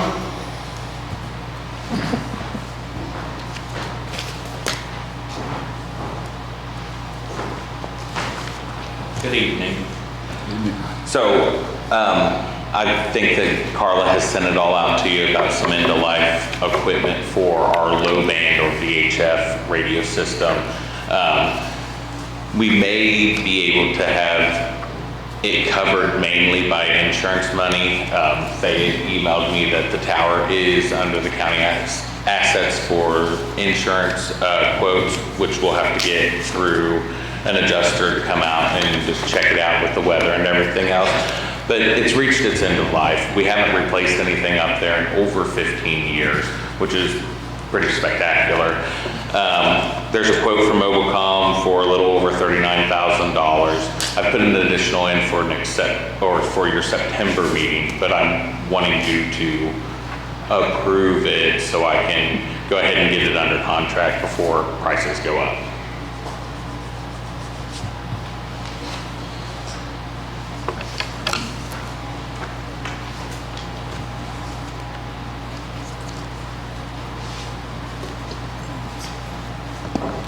I don't see any issue with approving this. We need it. And thank you, Commissioner Heiss, for asking that question at the last commissioner meeting. And they say it's about 30,000.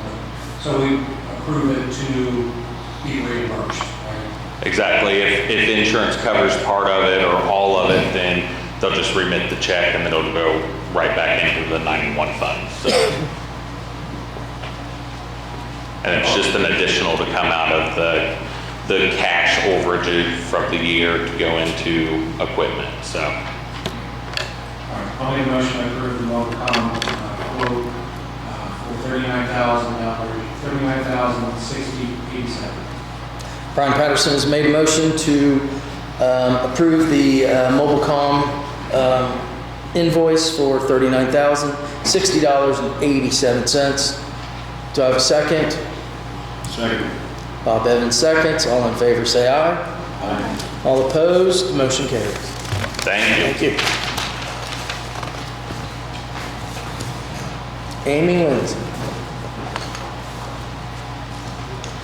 I have 4 items to talk about. First, I want to offer you some money. We were offered a grant from Duke Energy Foundation for $10,000 to go toward public safety equipment. I've talked to the commissioners about this already, just to let them know. We are looking at, after a lot of conversation with a lot of different public safety people, we're looking at getting a drone for the county. I'd like to get something with thermal imaging on it. I know we have several folks who tend to go missing on a regular basis, and I would like to be able to purchase a drone and the training and certification for several public safety members so that we have our own team here in the county and don't have to depend on other counties to assist us. We can always ask for additional help, but I'd like to have resources so we can do it ourselves for them. So I'm requesting that you allow me to accept that $10,000 from Duke Energy Foundation. It is an advance grant. We won't have to pay anything up front. My understanding is they cut us a check and we have a year to spend it.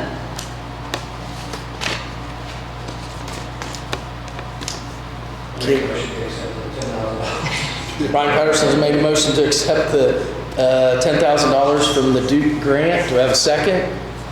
Second. Bob Evans seconds. All in favor say aye. Aye. All opposed? Motion carries. It's an easy one, right? Do what? Yeah. The second thing I want to do is ask for some money. So back in July, we had our search and rescue incident for the 2 people missing on Wolf Creek. And I had to call Carla and Jeff the crack of dawn on Saturday morning on the second day and say, I need meals and ice and cold water for about 60 responders. How do I do this? Do I just use the county credit card? So both of them gave me permission to go ahead and charge some expenses on the credit card. I had to provide, if you remember back then, it was about 90 degrees. It was very hot and humid, so I had to provide water and ice and meals for our searchers. So I'm asking that we establish an emergency fund that I can use during disasters. This is something that was discussed during, I think it was back in April or May, during our emergency operations plan executive leadership meeting. We discussed the need for me to have access to funds if I need to rent specialty equipment or if I need to do purchases of meals or anything to assist our responders in getting the job done. Carla suggested that I start with a $5,000 fund with the understanding that this money would not be touched unless we are in an emergency situation. So it's not something that I would just use and empty every year. It would be something that would sit there in a pot until there was a disaster and we needed it. I make a motion to approve the emergency fund. It's in the additional. Oh, it's an additional, okay. They'll be doing it when they do the additionals. I can't hear you. They'll be approving that when they do the additionals. Oh, okay. It's already in. Sorry, got ahead of myself. Okay. Should I move on to the next topic then? Okay, speaking of emergencies, today we had our final review of the draft of our emergency operations plan that we've been working on since February. We are trying to get that finalized within the next week or so. And so I will be emailing all of you an electronic copy of our draft plan. And what I would like to request from you is that you take a look at council's roles in a disaster and just let me know whether there's something missing, whether I've got information incorrect. We're going to fix all that and have that final plan rolled out, I believe, the end of next week, maybe the week after that. So just wanted to give you a heads up that that's coming. And lastly, I need Commissioner Heiss's assistance with this, but at the last commission meeting, I asked to get permission to hire a contract deputy director. Last year, you guys allocated me $10,000 as a contract, or toward a contract for a deputy director. After getting about 12 different resumes and talking to 6 people, I found somebody who was willing to do it for the amount of money that we had. Which is the $10,000 remaining for the rest of the year. However, an issue came up that had to do with workman's comp for contractors, and I don't know enough about it to speak well on it, so I'm going to ask Commissioner Heiss to jump in on this.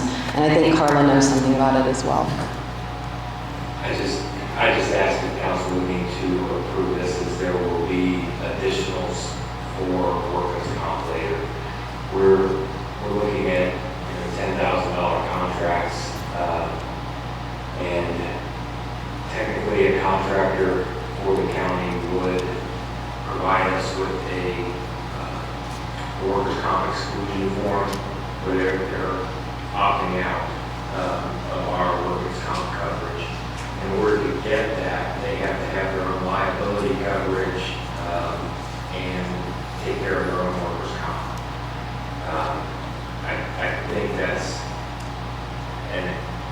too large of an ask for someone who's going to sign a $10,000 contract to work. I just wanted to make council aware that when our audit comes up, you're going to have these $10,000 contracts that are going to be added. Is that correct, Carla? Mm-hmm. Is that a yes? Yes, they will. Is there a dollar limit on when we, so if I was to get allocated additional money for a deputy next year, is there a dollar amount where we have to force them to get their own workman's comp?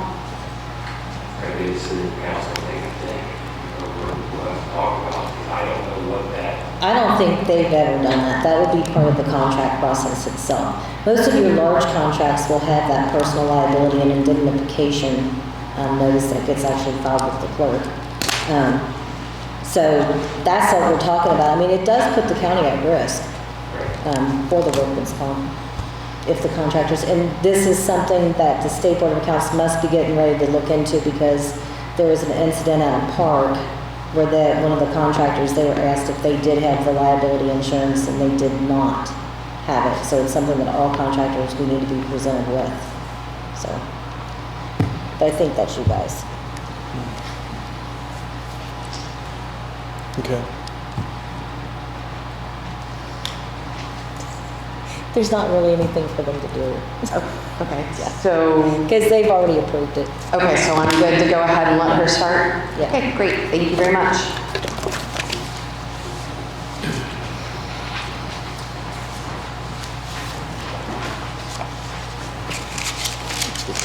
This is all the amendments that Reedy's recommending.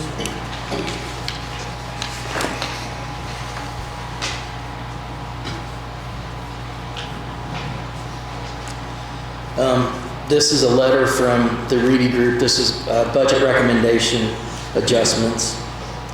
The following is a summary of adjustments that go along with the budget book summary that I sent to you. PSAP fund, reduce the off-the-top revenue amount of PSAP to $200,000. EMS off-the-top amount assumed at $500,000. Fire districts off the top assumed $64,000. Slightly more lit. PSAP revenue going to lit PSAP funding in 2024 compared to 2023. Shifted $170,000 of budget from low water crossings to highway restricted fund 1173. This erases the deficit that was previously in the Cume Bridge fund. Low water crossings will now be in both Cume Bridge, $330,000, and highway restricted funds, $170,000. Park and Recreation Fund, resurfacing road, shift $30,000 to the CCD fund. And then under Park and Recreation Computer, shift $2,000 to the CCD fund. These two line item shifts allow the property tax levy to be reduced and shifted to the general fund. Under general fund, the computer maintenance support shifted $28,000 to CCD fund. Building repair shift $20,000 to CCD fund. Computer maintenance support shift $3,575 to lit public safety. Repair service shift $1,560 to lit public safety. Merit board shift $400 to lit public safety. Training shift $18,500 to lit public safety.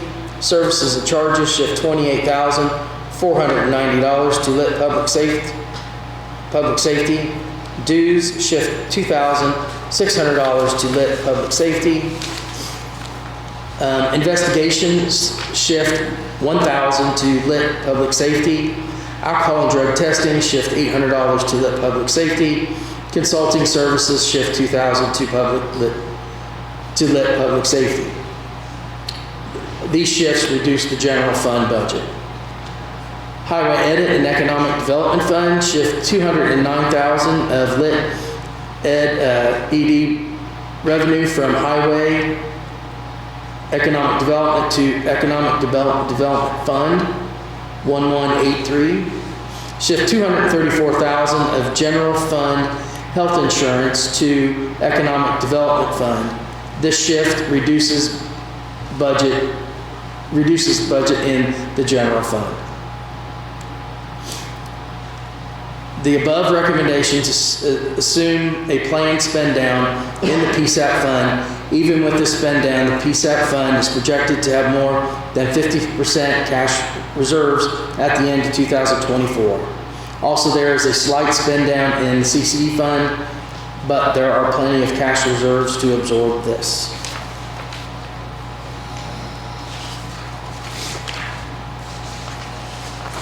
So that is Reedy's recommendation on the 2024 budget. Any discussion?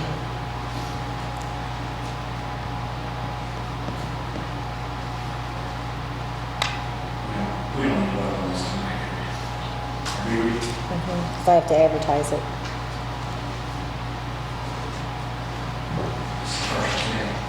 That was, it just came today. Question is, how we restrict it? I don't know. Taking away money and it doesn't seem like we're just shifting funds is all we're doing. Yes, That's what, yeah, we're just yeah, it's just moving shifting from one yeah. fund to a different fund. And it reduces the budget in the general. Mhm.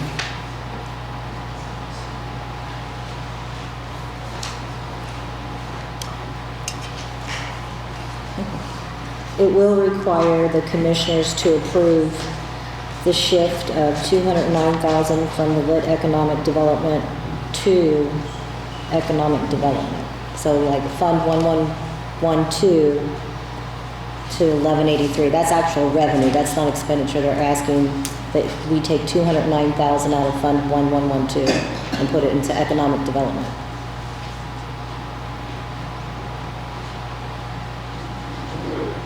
Is this something you guys are going to vote on tonight, and you're asking for approval on now, or is this something that we have to look at? They can approve it, but we won't be able to actually do it unless you guys actually do an approval on it. See what I'm saying? They can approve it, but that doesn't mean if you guys don't approve it, it would go through. Just like the paying the health insurance from the Economic Development Fund. They're shifting it from county general to economic development.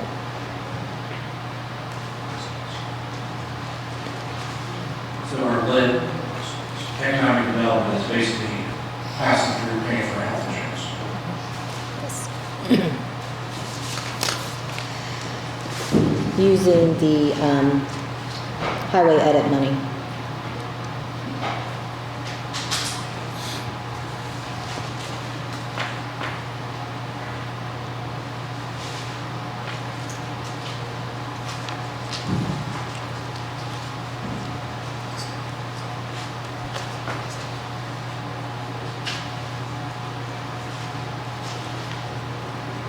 I mean, you guys can approve, they just gotta do stuff too.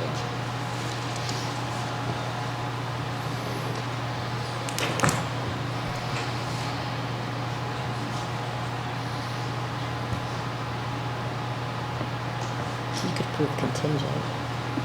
Contingent on them approving? Yeah. I think they're gonna do it. I said, I think they'll do it. So what's council wanna do?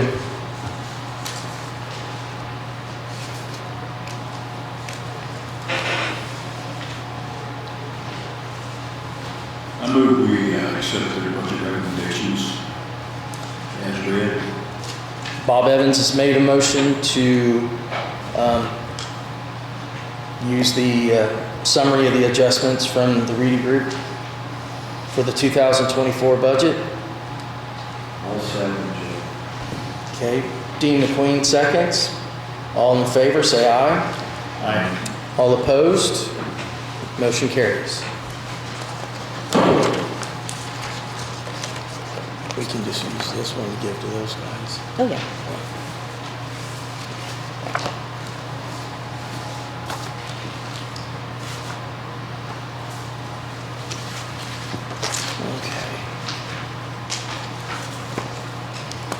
Next is the additional appropriation resolution ordinance 2023-24, where it has been determined it is now necessary to appropriate more money than was originally appropriated in the annual budget. Now, therefore, Section 1 be it ordained by County Council of Franklin County that for the expenses of the taxing unit, the following additional sums of money are hereby appropriated out of the funds named and for the purposes specified, subject to laws governing the same. Fund name general, $5,000 in supplies for a total for general, $5,000. Fund name firearms training, $19,000 for a total firearms training, $19,000. Fund name Cume Cap Development, other services and charges, $60,000 for a total Cume Cap Development, $60,000.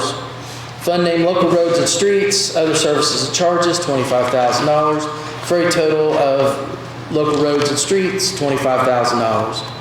Fund name Economic Development Highway, other services and charges, $75,000 for a total for Economic Development Highway, $75,000. Approved on this 29th day of August 2023. Any questions? I make a motion to approve the additional appropriation. Mary Strong has made a motion to approve ordinance 2023-24. Do I have a second? Second. Bob Evans seconds. All in favor say aye. Aye. All opposed? Motion carries. Next is the transfer of funds certificate 2023-25. The Franklin County Council hereby certifies the following action in regards to transferring from one major budget classification to another. Public Law 24 SB effective April 14th, 1971 was done at a meeting. General Office Supplies Auditor $475 to General Equipment Auditor $475. From 2020 Construction Fund Contractual $46,750 to Construction Fund Equipment $46,750. And that such transfers do not necessitate expenditure of more money than was set out in detail in the budget as finally approved by the State Department of Local Government Finance. The transfers that were made at a regular meeting to proper resolution, a copy of which is attached to the certificate this 29th day of August 2023. Any questions? Make a motion to approve transfer of funds 2023-25. Brian Patterson has made a motion to approve transfer of funds resolution 2023-25. Do I have a second? Second. Mary Strong seconds. All in favor say aye. Aye. All opposed? Motion carries. There's 2 places to sign. Council, you have a transfer request on the agenda from the county highway engineer. No? No. No? If I could, for a minute, we talked at our last meeting, it should have been in front of you. Richland Creek Bridge project, he's got an estimate right now of $550,000 to repair that bridge, or replace that bridge, excuse me, not repair it. And is asking that we look at transferring $507,554 from the Bridge 31 project, $37,188 from Bridge 42, and $62,322 from the Gilbert Street project to a fund to replace the original Creek Bridge. And then are we not doing the other bridges then? Are we not gonna do anything with Bridge 31 and 60, whatever, and? The other 2 are, Bridge 42 and Gilbert Creek are completed projects, and that money is there. We got $37,188 in Bridge 42 and $62,322 in Gilbert Creek. Those are done. The Bridge 31 is appropriated money that's not going to be used this year, that is asking to transfer over for the emergency replacement of the original Creek Bridge.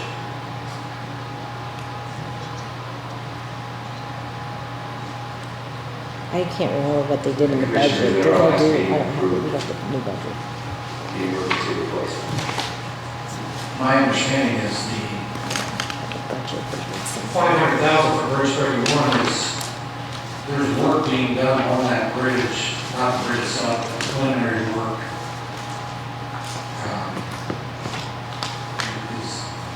It's smart. It's just something that's been dragging on. I think that's my understanding. And they're working on obtaining right of ways and that stuff on the project.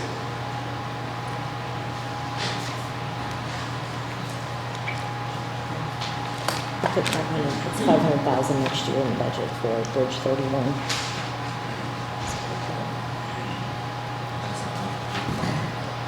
No, because that's the 20%. Remember how it was 2.2 million or something, and they 80% of it will be reimbursed by the federal government. So basically, we've appropriated $1 million and then taken away 500,000.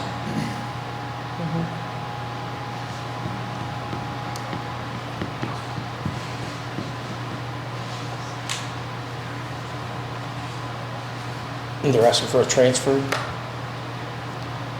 but that'll be next meeting. Yeah. Yeah. In the amounts, yeah, it'll be next meeting. Okay. So that'll be on the next meeting's transfer. Okay. Okay, thank you. Regroup invoice number 9817 for the amount of $5,000. I need a motion to approve. Brian Patterson has made a motion to approve. Is there a second? Second.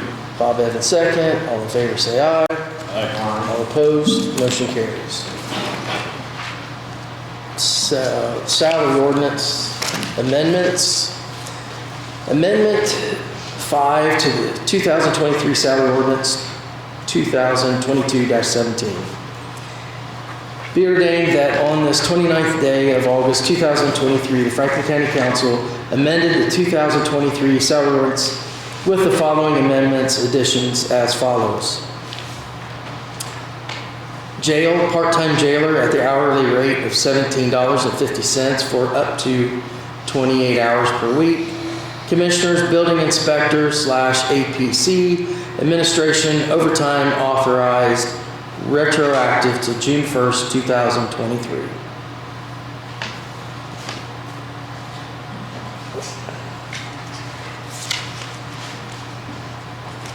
Is there a reason why the building inspectors need to work overtime?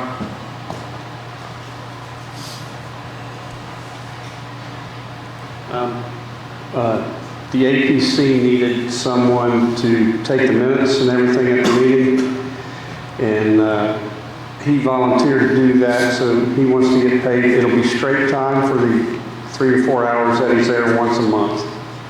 That's what that's for.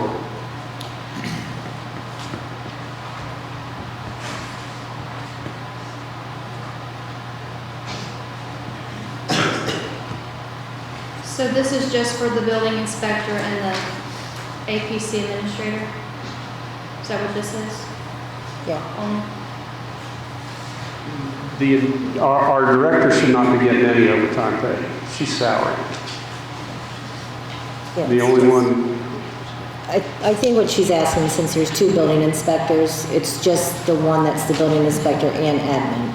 yeah, it's just the one, he comes, takes our minutes for us at the meeting.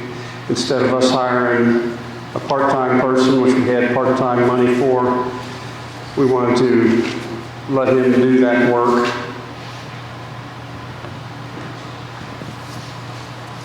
So the floor is open for a motion to approve.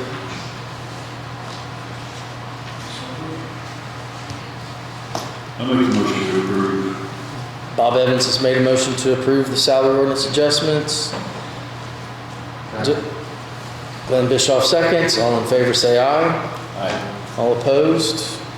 Motion carries.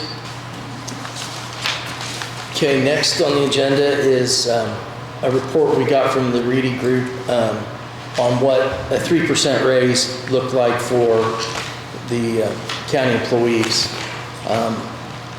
Council was talking about giving a flat, even raise amount. And so what they've come up with a total of 125 employees, an even raise amount would be $1,150.39.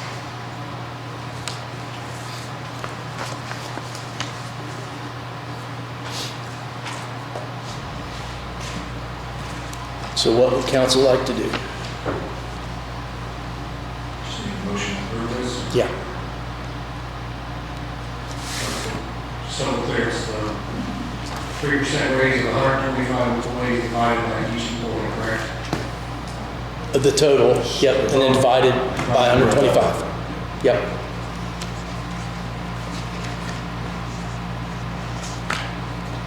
I do like that idea better. I mean, I wish that we could give more than the 3%. I really think our employees are worth it. I think that actually they're our biggest asset of the county. But I do like the idea that we did a 1,150 raise instead of someone getting a really high raise and someone just getting barely anything. I do like that, but I wish we could get more than 3. So, just to make sure I just go through this, this is county commissioners and county council not receiving the raises, is that correct? Correct. So we'll forward our raises and commissioner raises to give more to the employees. Make a motion to approve the 3% raise summary. Brian Patterson has made a motion to accept the flat rate raise for 2024. Do I have a second?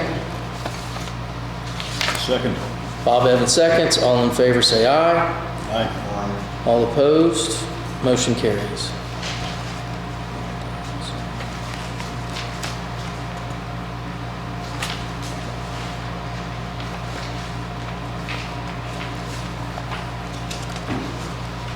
Okay. Is there anything else to come before council? Yes.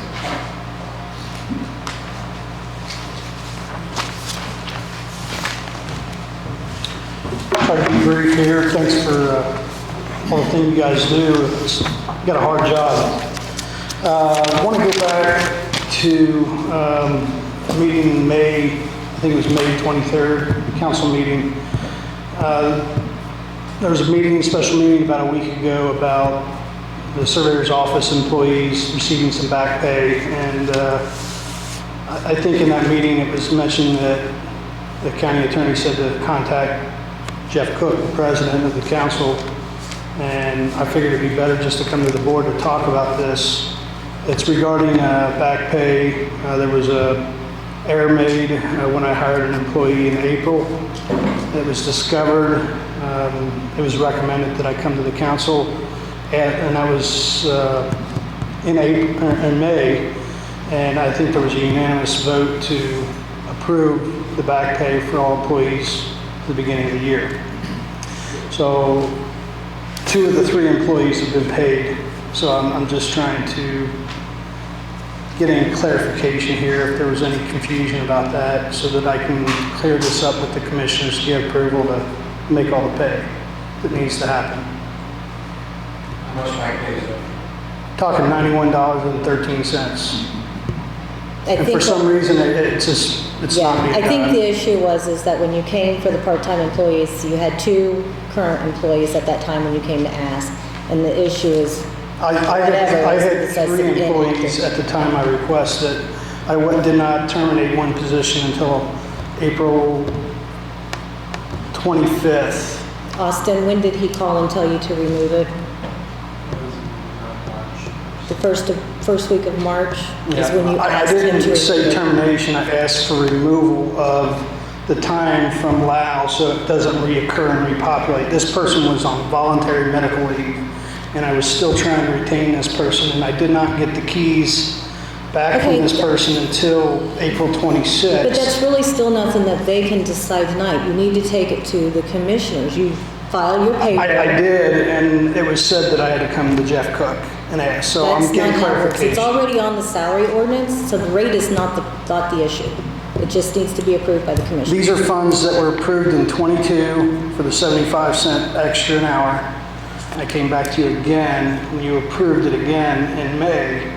I still am having issues. Okay, that's where the confusion is. When they come before you guys at budget time and they say, I want to pay my part-time person $15, you guys never make a decision on anybody's rate for part-time at that time. they have to actually file something to get it put onto the salary ordinance. That happens in all these departments. You guys just fund a lump sum of money. What they want to pay hourly is something that needs to be put on the hourly. I'm not wanting to argue with you on this. I'm not trying to argue. I'm just saying, you just asking need for to, it's my clarification, understanding that because if it you was would have asked taken it to the beyond. commissioners, that it's going to be done, is my understanding. Isn't that the understanding you had?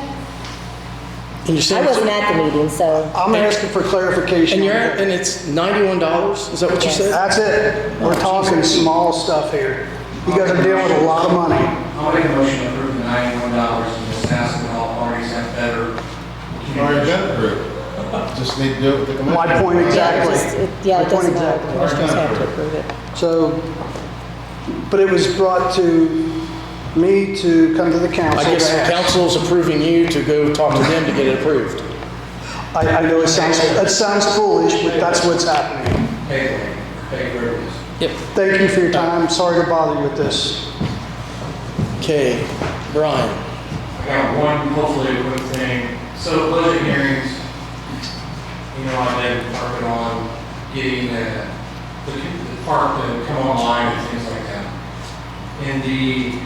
In our budget hearings, we were told that they had not discussed being online and getting a computer for next year or doing whatever. They asked for it, but they never actually voted on it. That's what we were told. Come to find out, in the June 14th meeting, they had voted to put the park online with campsites, things like that. Made by Tom Michael, seconded by Mr. George. We cut a full-time employee and a part-time employee based on that statement that we heard at budget time. Okay, at least that was my reason for not voting to give them extra help. So they are moving actively forward to get the park online this year, and it'll be ready January 1st, but we don't have any safety issues over there. My question to council, and I have two park board members here, I'll see if it's okay with them, that we can give them an extra $5,000 to finish out this year for part-time, come over and do training, help get the system up and things like that, and then add to our budget for next year, an extra $10,000 for part-time. Dennis, Tom, what do you think? You're not going to get a full-time employee, but it'll help.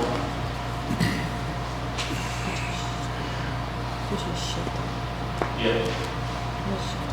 Or, excuse me, it's a long night, I don't want to make it any longer. Our dream is to bring it from the 1980s to up to date. Everybody knows it's been stagnant. We have no internet over there. We have no employees, they claim, that know how to use the internet. So we've got to get internet to the building, we've got to get a computer at the building, and we've got to have somebody who can manage that operation. So in the next year, we would probably be asking to have an office manager. I just wanted to bring that out to you in the public. Trying to get a meeting scheduled before our next meeting, a public meeting, where we would like county council, the commissioners, somebody from the assessor's office and treasurer's office to be there. So when we bring this online, everybody knows what's happening and how it flows.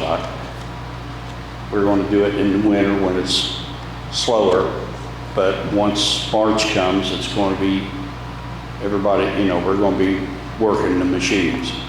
But I want to get training and everything done by then. We did vote to pursue this, yes. And the board is on board. So I just wanted some guidance from the council, how to proceed here. How much do you think you need this year, Dennis, to get everything up and running, get your internet? I think we found your computer. I think 5,000 would be more than enough. Yeah. Okay, in the budget, they already put a computer. We just shifted it tonight from the park fund to Coon Cat for $2,000. So it's already been funded, they just shifted it. Okay. That's what they What just about did. the help? There's nothing in there for help. Okay, because, That's what, 5,000, right? okay. If you think 5,000 is enough, Yeah. and then if Well, and I was just gonna say, I mean, because we just got the budget balanced. I mean, do you have a problem with taking $5,000 out of the cash? No, that's okay with me. Okay. This year, For this year, yeah, to get, I have no, go. I just looked it up, they got about 210 that they're projected for this year. I mean, that'd be the quick and easy way to do it. If council, what's the rest of you? I'm fine with that, because once this gets going, it's gonna bring more money in. Go ahead. Sounds good to me. I guess the floor's open for a motion. For Motion to move $5,000 from the cash reserves to a line item for part-time help. And then she got $210,000. This is a big project, it's gonna, generate some revenue. So if we need anything else, I'll just come back and we'll discuss. 5,000 percent. Brian Patterson has made a motion for $5,000 to move to part-time help for the park. Do I have a second? Second. Mary Strong seconds. All in favor say aye. Aye. All opposed, motion carries. Thank you very much. Okay, anything else coming before council? Floor's open for a motion to adjourn. Glenn Bischoff makes a motion to adjourn, second. Bob Evans seconds. All in favor? Meeting adjourned.